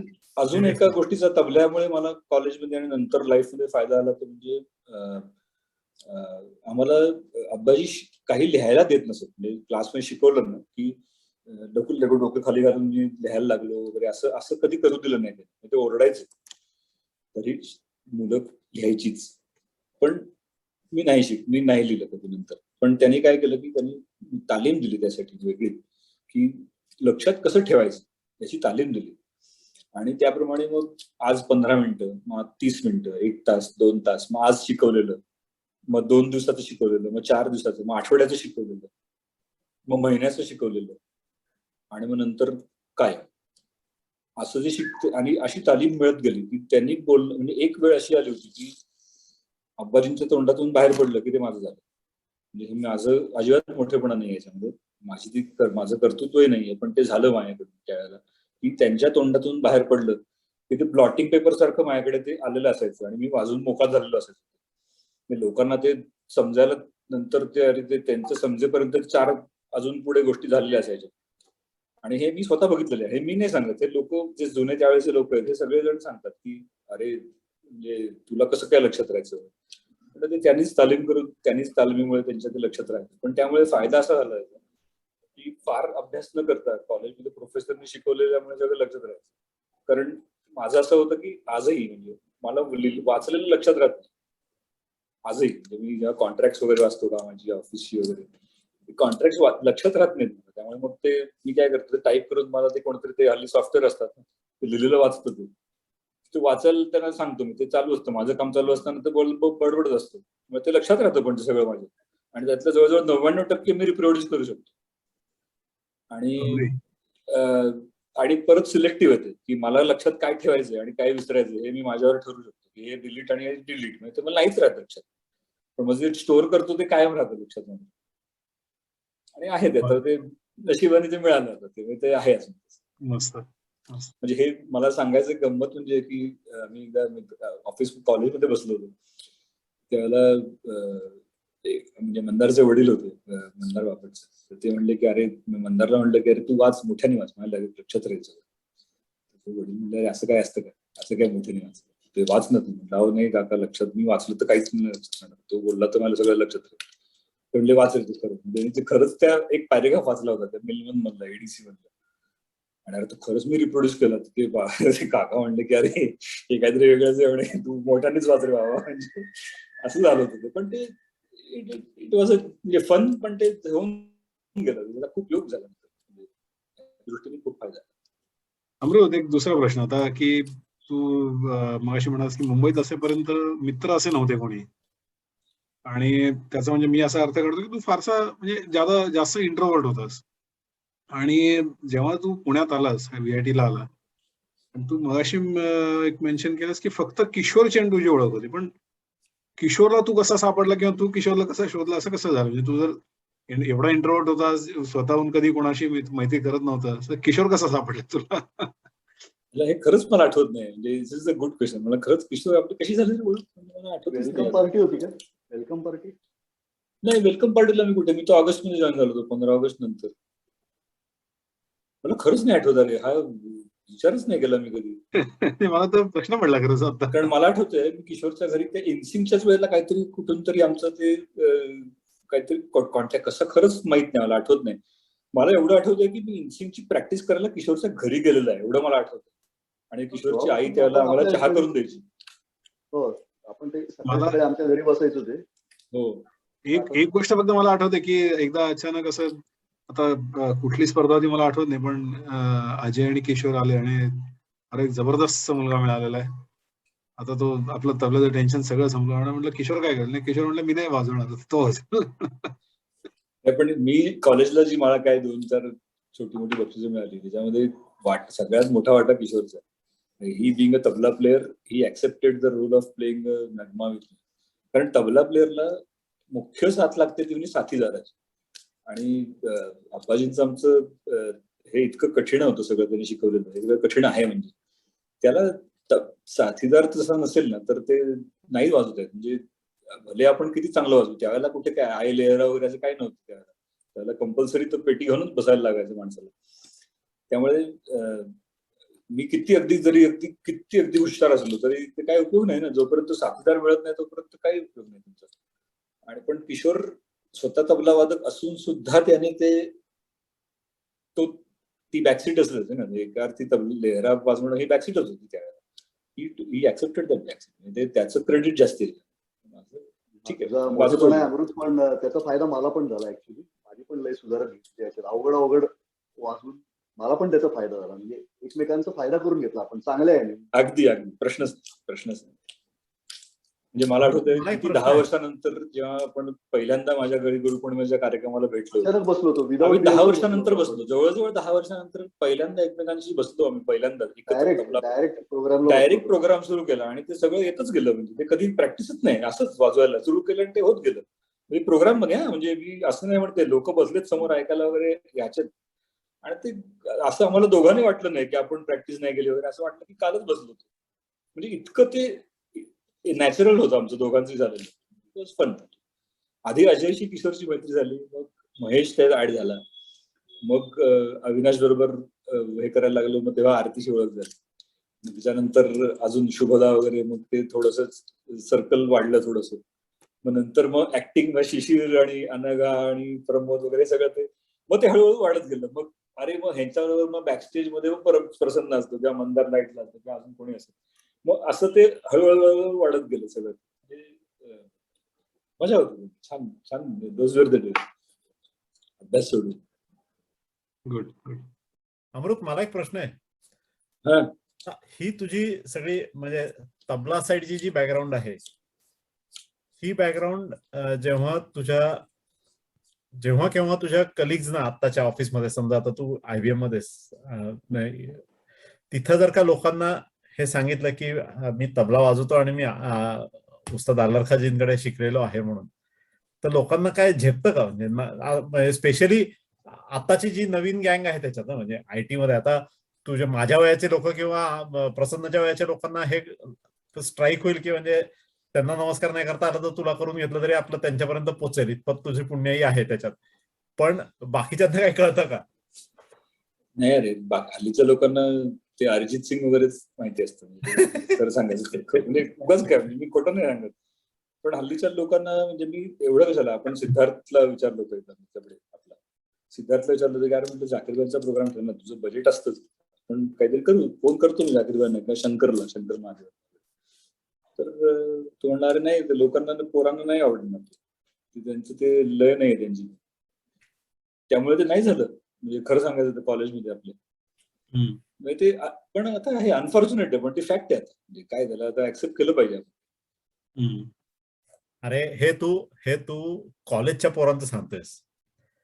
मी इथे 5 वर्षापूर्वी 5-6 वर्ष झाली असतील, महेशचा कार्यक्रम केला इथं, त्याचा मिलांच केला. तर मिलांचा कार्यक्रम त्यांनी आबिर गुलालला वन्स मोर घेतला. सगळे नॉर्थ इंडियन आणि साऊथ इंडियन पब्लिक, म्हणजे महाराष्ट्रीयन पब्लिक बोटावर मोजण्या इतकं असेल, 300 लोकांमध्ये महाराष्ट्रीयन पब्लिक फार तर फार 25-30, पण आबिर गुलालला त्याला वन्स मोर दिला लोकांनी. इतका सुरेख झाला कार्यक्रम. तर ते कार्यक्रम चालू असताना मी लाईट्स करत होतो आणि ब्रेक घेतला म्हणून मी टॉयलेटला गेलो बाहेर लू मध्ये. तर आमचे इथल्या इंडिया क्लबचे तेव्हाचे प्रेसिडेंट तेही सुदैवाने तेव्हा काय कोइन्सिडेंटली टॉयलेट मध्ये होते. अरे शैलेंद्र, बहुत बढ़िया आर्टिस्ट लाया यार तू, बहुत मजा आ रहा है. म्हटलं हाँ थैंक यू सर. अरे यार लेकिन नेक्स्ट टाइम कुछ बॉलीवुड वगैरह लाओ यार, ये कुछ जमता नहीं. अनफॉर्च्युनेट आहे, पण ते काय नाही, ते फॅक्ट आहे. अरे मी याच्यात एक सांगतो, आशाबाई घरी आले होते, अब्बाजींची 100वी बरसी जेव्हा होती आता 1-2 वर्षापूर्वी, जाकीरबाईंनी केली होती NCPला. तर तेव्हा संध्याकाळी आशाबाईंचं म्हणजे आशा भोसले, आशाबाई घरी आले होते जाकीरबाईंच्या, आणि तेव्हा ते सगळं हे चाललं होतं, कार्यक्रम वगैरे त्यावेळेला चालू होता, प्रॅक्टिसला असं भेटायला आले होते. तेव्हा तेही सांगत होते, ते म्हणले की हल्लीच्या लोकांना ते नाही, ते म्हणजे ते म्हणले त्यांना काही पडलेलं नाही कोणाची, म्हणजे आदर वगैरे जे आहे असं नाही ते सगळंच आपण काय अगदी मोडीत नाही काढता का, पण कमी झालं हे. म्हणजे पूर्वी ही जी रिस्पेक्ट आणि हे सगळं जे होतं ना लोकांच्या बद्दल, तर आता ते नाहीये तसं. म्हणजे आता नाही माहिती लोक म्हणलं आता हे कोण काय करतात त्यानं, आणि अटेन्शन स्पॅन पण गेला रे आता. म्हणजे पूर्वीचे 3-3 तास प्रोग्राम व्हायचे, रात्रभर प्रोग्राम आहे, आता कोण ऐकतो प्रोग्राम? म्हणजे गाणारेही वाजवणारेही गेले, ते ऐकणारेही गेले, सगळेच गेले आता. ते म्हणजे तसं कमी झाले लोक म्हणजे आता. त्यामुळे ते काळाप्रमाणे चालायचंच नाही ना, होत राहणार. परत ते साईन वेव्ह आहे ना, ते वर गेलं खाली आलं तर परत जाईल काही वर्ष.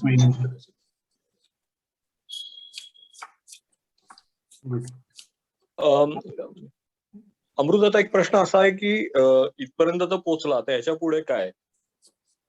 आता काय करतोयस? आता मी म्हणजे आता ऑफकोर्स IBMचं हे चालूच आहे, त्यात करिअर चालूच आहे, पण तबला म्हणून बघितलं तर इथे माझा मित्र शिकवतो पुण्यामध्ये तबला वगैरे, तर त्याच्या काही विद्यार्थ्यांना मी गाईड करतो, किंवा आम्ही आमचं स्वतःच एक वर्कशॉप असतं, रिट्रीट वर्कशॉप दरवर्षी आमचं असतं, first weekend of new year. त्यावेळेला आम्ही असं रिसॉर्ट एक छोटस बुक करतो. आमचं नेहमीच आहे, गेली 10-11 वर्ष आम्ही बुक करतोय त्या कार्यक्रम. 3 दिवसाचं असतं आमचं, आणि सकाळी 4 वाजल्यापासून आम्ही सुरू करतो. 4 ते 8 1 तास गॅप, मग 9 ते 1 मग 3 तास गॅप, आणि 4 ते 8 परत, आणि मग नंतर रात्री 8 नंतर ज्याची जशी हिंमत असेल आणि ऐपत असेल त्याप्रमाणे पुढे करायचं, त्याला रात्री बसायचं तर बसून असं म्हणजे ते असतं. पण म्हणजे दिवसात नाही तर 8, 10, 12 तास तबला किंवा गाणं किंवा म्युझिक म्हणजे ओव्हरऑल असं आपल्याला नाही मिळत. म्हणजे माझ्यासाठीच पर्सनली 10 वर्ष दॅट वॉज अ ब्लेसिंग, कारण नाहीतर या सगळ्या ह्याच्यामध्ये 10-10 तास दिवसात कोण देणार मला तबला वाजवायला. त्यामुळे शुक्रवार, शनिवार, रविवार असं आम्ही करतो. त्यामुळे I always look forward to that, कारण ते 3 दिवस जे 10-10 तास जे करतो आम्ही, त्याचं जवळजवळ वर्षभर नंतर ते उपयोग होत राहतो त्याचा. आणि ते तेव्हाच शिकवतो लोकांना मी. अजूनही म्हणजे काही सिनियर कोणी तबला चांगला वाजवणारे लोक आले तर शिकवलं नाही. म्हणजे अजून 1-2 ठिकाणी चाललंय. योगेश समसी त्यांचं स्वतःच काहीतरी गुरुकुल वगैरे करता येतं. त्यात मला त्यांनी विचारलंय की तू शिकवशील काय? शिकून काय नाही, पण शिकवणार. म्हणजे तबला शिकवायचा आहे फॉर शुअर, कारण नाहीतर आहे तालीम एवढी मिळालेली आहे नंतर ती त्याचा काही उपयोग नाही. दिली नाही तर ती माझ्याबरोबर राहून काहीच उपयोग नाही.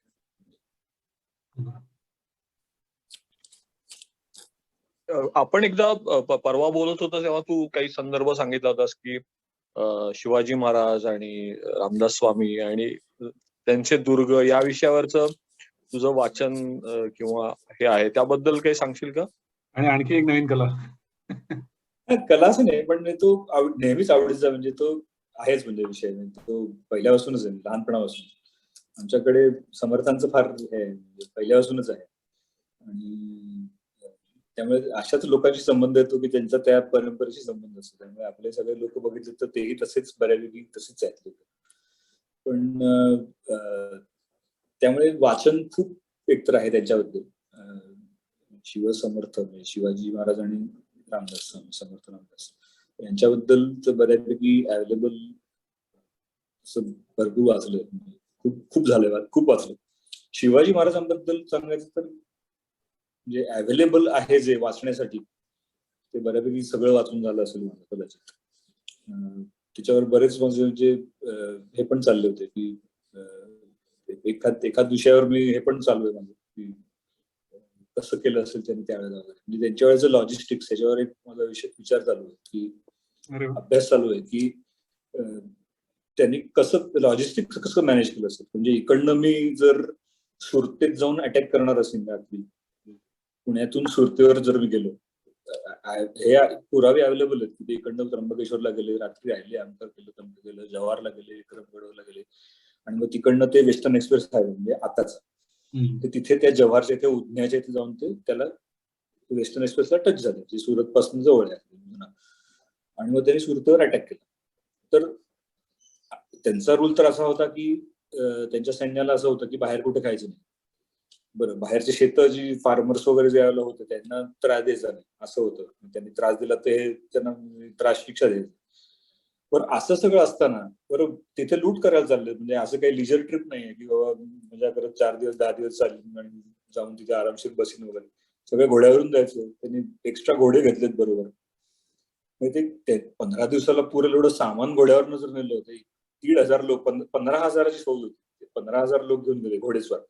आता 15,000 ते घोड्यांना खायला किती लागते? 15,000 लोक त्यावेळेची माणसं पण केवढे खायची. म्हणजे एवढं जर बाहेर कुठेच खायचं नाही आणि बाहेर कुठं पाणी प्यायचं नाही, कोणाचं असं हे करून खायचं नाही, तर मग हे 15,000 लोकांना आणि घोड्यांना खाणं दिलं कुठून? मग हे मॅनेज कसं कुठून केलं त्यांनी? हे लॉजिस्टिक सप्लायज कुठून मॅनेज केलं? याचं कुठेच अवेलेबल नाही, कुठेच लिहिलेलं नाही. म्हणजे ते लिहिलेलं नसेल त्याचं कारण एक तर ते खूपच कॉमन असेल की सगळेच तसं करत असतील, किंवा यांनी खरंच काय केलं हे कोणालाच माहित नसेल आणि ते त्यांनी लिहून ठेवलेलं नाही की त्यांनी कसं मॅनेज केलं ते. पण सगळेच जर करत असतील त्यांनी ती पद्धत वापरली नसणार आहे 100%, कारण ते वेगळे होते. त्यामुळे ते लॉजिकली बसत नाही त्याच्यामध्ये की ते 10 लोकांनी केलं तेच यांनी 11 केलं असेल ते पटत नाही म्हणजे मनाला की ह्यांनी तसंच केलं असेल असं. त्यामुळे यांनी काहीतरी वेगळंच केलं असणार. पण मग ते वेगळं काय केलं तर ते कोणाला माहिती नाही, ते कुठेच लिहिलेलं नाही. म्हणजे बरंच मी बघितलं, विचार केला, वडीलही माझे 1-2दा बाबासाहेबांना भेटले होते. ते काही तसं पुढे झालं नाही काही त्याच्या बाबतीत. त्यामुळे ते सध्या जरा त्याची शोधाशोध चालू आहे माझी. हे काय असू शकेल, लॉजिस्टिक्स कसं मॅनेज केलं असेल एवढं. हो, ते रात्री मी खरंच तिथे एकदा बघायला गेलो होतो. रात्री सिंहगडच्या जवळपास गेलो होतो. आमच्या एका मित्रांचा तिथे सोसायटीतला यांचा बंगला आहे तिथे. तर म्हटलं ते तानाजी रात्री तिथे गेला होता, आपण पण जाऊन बघू. म्हणजे असं ते गेलो होतो बघायला मी पण. अरे तिथे कसं चाललंय का, तिथे रात्री डोळ्यात बोट घातलं तर खरंच दिसत नाही अजूनही. ते डोळ्यात बोट गेल्यानंतर ते दुखलं म्हणून कळेल की ते डोळ्यात गेलंय आपल्या काहीतरी. एवढा काळोख जर असेल त्यावेळेला तर या लोकांनी कसं काय केलं असेल म्हणजे तिथे, किंवा जावळीत किंवा असं. तर मी बऱ्याच वेळा असा प्रयत्न करतो की जसं शिवाजी महाराजांचे जे अवेलेबल रूट्स आहेत की इकडनं गेले तिकडनं गेले वगैरे, ते मी बऱ्याच वेळा जायचा प्रयत्न करतो सगळ्या. अजून जिंजीला गेलो नाहीये. फॉर्च्युनेटली आता मुलाला सोडायला गेलो होतो वेल्लोरला 2 महिन्यापूर्वी. तर वेल्लोरला जाताना, चेन्नई ते वेल्लोरला जाताना ती जिंजी 150 असं मला एक बोर्ड दिसला. त्यामुळे आता लवकरच योग येणार त्याचा. ते नक्की म्हणजे मी बायकोला सांगितलं की म्हणलं हे जिंजी 150 हा योग आहे पुढच्या 1-2 वर्षात नक्की. त्यामुळे तिथे ट्रिप होईल माझी. पण शक्यतो मी प्रयत्न करतो की त्या जुन्या ह्याच्यामधनं त्याचे हे करायचं, ट्रेसेस करायचं की यांनी कसं केलं असेल, की कसं मॅनेज केलं असेल. किंवा बाजीरावांनी किंवा पेशव्यांनी किंवा त्यावेळेच्या, म्हणजे माझे अशी बरीच काही लोकांबरोबर बोलणं झालं होतं की आजचा शनिवारवाडा आणि आजचा लाल महाल हे इतक्या जवळ आहेत की हे खरंच 2 होते का हा एकच भाग आहे का, लाल महालाचाच भाग शनिवारवाडा आहे का, शनिवारवाड्याचा भाग लाल महाल होता. किंवा कारण ते कितीच बघा ना, म्हणजे टेक्निकली बघितलं तर एक मध्ये फक्त गल्ली आहे, एक रस्ता आहे फक्त. एक रस्ता आहे फक्त छोटासा, आणि त्याच्या तो सुद्धा 10 फुटाचा रस्ता आहे, 20 फुटाचा असेल आता. आणि आणि त्यावेळेचे तर राजे होते, म्हणजे पेशवे. बाजीराव, पहिला बाजीराव राजा होता, म्हणजे अख्ख्या भारतात तो सगळं कंट्रोल करायचं. किंवा शिवाजी महाराज मोठे नव्हते तरी त्यावेळेच्या याच्याप्रमाणे ते राजेच होते ना पुण्याचे, जेव्हा ते लाल महालात राहायचे तेव्हा. तर ते इतके जवळ आहेत, तर मग ते एकमेकांचे ते भाग एकत्र होऊ शकत नाहीत का, किंवा याच्यावर तसं बरंच हे चालू असतं. म्हणजे माझं ते वाचन, आणि त्याच्यावर आहेत काही लोक ज्यांच्याकडे जायचं होतं तर काही त्यातले गेले म्हणजे. पण तसं बरंच म्हणजे चालू असतं, तो एक अभ्यास कायम चालू असतो. आणि दुसरा जो नवीन अभ्यास सध्या सुरू आहे त्याच्याबद्दल काय खरं नाही अजून सुरू, म्हणजे अजून इतकं मला हवा तसं अजून झालेलं नाही. ठीक आहे. माझे वडील त्यात एक्सपर्ट आहेत, तर ते एक्सपर्ट कुंडली वगैरे बघतात, ज्योतिषी आहेत ते. ज्योतिषी नाही आहेत ते, त्यांना फार प्रचंड अभ्यास आहे वडिलांचा, ते एक्सपर्ट आहेत ते. त्यांच्याकडे सध्या ते शिकणं चालू आहे. कारण आपलं असं होतं की पूर्वीचे आपले जे लोक होते, म्हणजे आजोबा माझे, आपल्या सगळ्यांचे आजोबा, माझे काही वेगळं नाही, पूर्वीचे आपल्याकडे सगळ्यांना येत असेल, म्हणजे बेसिक या ज्या गोष्टी होत्या सगळ्यांना यायच्या. बरोबर. अरे पण काय आपण बोलतोय हे लोकांना माहित नाही, तुला सांगावं लागेल.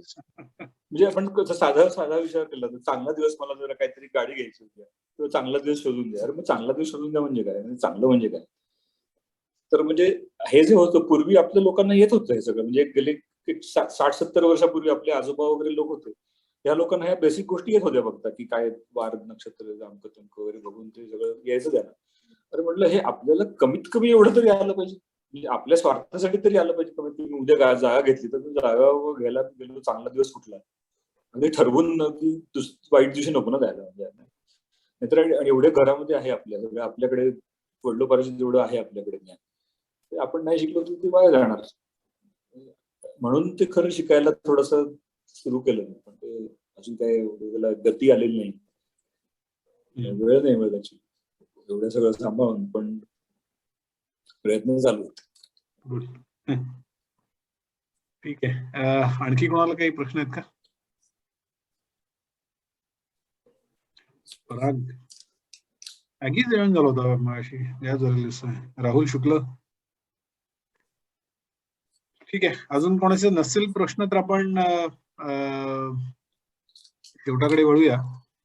अमृत, तुला काही असं वाटतं का अजून काही बोलायचं आहे, तुला काही राहिलंय? म्हणजे खरं सांगायचं ना तर आय एम थँकफुल, कारण असे मित्र मला परत नाही भेटले म्हणजे आयुष्यात अरे कमाल. या ग्रुप सारखे. नाही अरे खरंच म्हणजे उगाच काय ना, म्हणजे अविनाश वगैरे सारखे लोक किंवा महेश सारखे लोक, म्हणजे आता मला आठवतंय मी वर्कशॉपला गेलो होतो जाकीरबाईच्या युएसला, त्यावेळेला महेश तिथे आला होता एकदा शेवटच्या दिवशी. तर तिथे शेवटच्या दिवशी कार्यक्रम असतो. त्या कार्यक्रमाला नगम्यासाठी साथीला महेशला बोलवलं होतं जाकीरबाई. तर मला माहित नव्हतं हे, म्हणजे तर काही कारण नाही ना, म्हणजे मला का माहिती आहे. पण तो तिथे आल्यानंतर आमचं दोघांचं म्हणजे आम्ही गळ्यात घालून फिरवतो. बाबूंनी आम्हाला लिटरली विचारलं की अरे what's going on between you two, म्हणजे असं तुम्ही ओळखता का पाहिजे एकमेकांना इतकं. हो, आम्ही फार चांगले ओळखतो एकमेकांना, गरजेपेक्षा जास्त.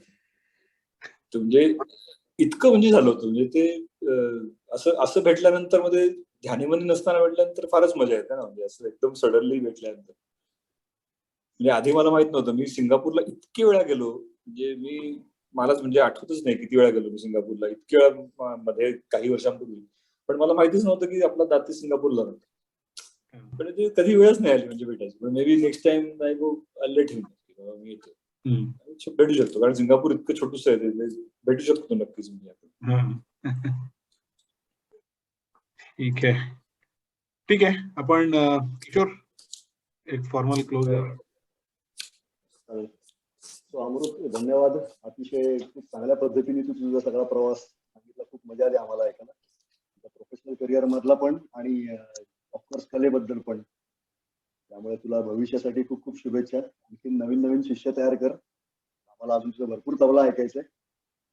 त्यामुळे परत एकदा जोमाने रियाजाला लाग आणि आपण लवकरच बसूया या प्रोग्रामसाठी. परत काही निमित्ताने आपण परत एकत्र येऊ परत सगळे. नक्की नक्की नक्की नक्की नक्की.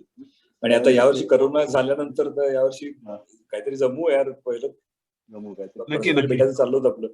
येस, कारण काय ना, ते टार्गेट असलं तर रियाज होतो रे, नाहीतर कधी येतो कार्यक्रम नसेल तर रियाज नाही होत. असं असतेच, गडबड आहे त्याची. त्याच्यामुळे 15 ऑगस्टला व्यवधान लागते की हा मला वाजवायचंय, ते एक थोडस असतं, मग त्या दृष्टीने रियाज होतो. नाहीतर होतो बरोबर, नाहीतर मुद्दाम असं इनर्शिया, त्यामुळे तो घालून त्याच्यावर मात करून करणं थोडस त्रासदायक होतं. आपलं काय फुल टाइम नाही ना आपण, त्यामुळे बरोबर थोडस त्रास. सगळ्यांतर्फे तुला शुभेच्छा. धन्यवाद अमर, धन्यवाद प्रसन्न. सगळ्यात थँक्स टू प्रसन्न किंवा थँक्स टू प्रसन्न. म्हणजे काय खरं म्हणजे कोऑर्डिनेटर आहे. आउटस्टँडिंग वगैरे असं काहीच केलेलं नाही रे आपण. म्हणजे मला तर वाटलं होतं की दोघा तिघांना बोलवायला लागतं की काय आता माझ्या बरोबर, कारण 10 मिनिटातच संपेल सगळं असं होतं.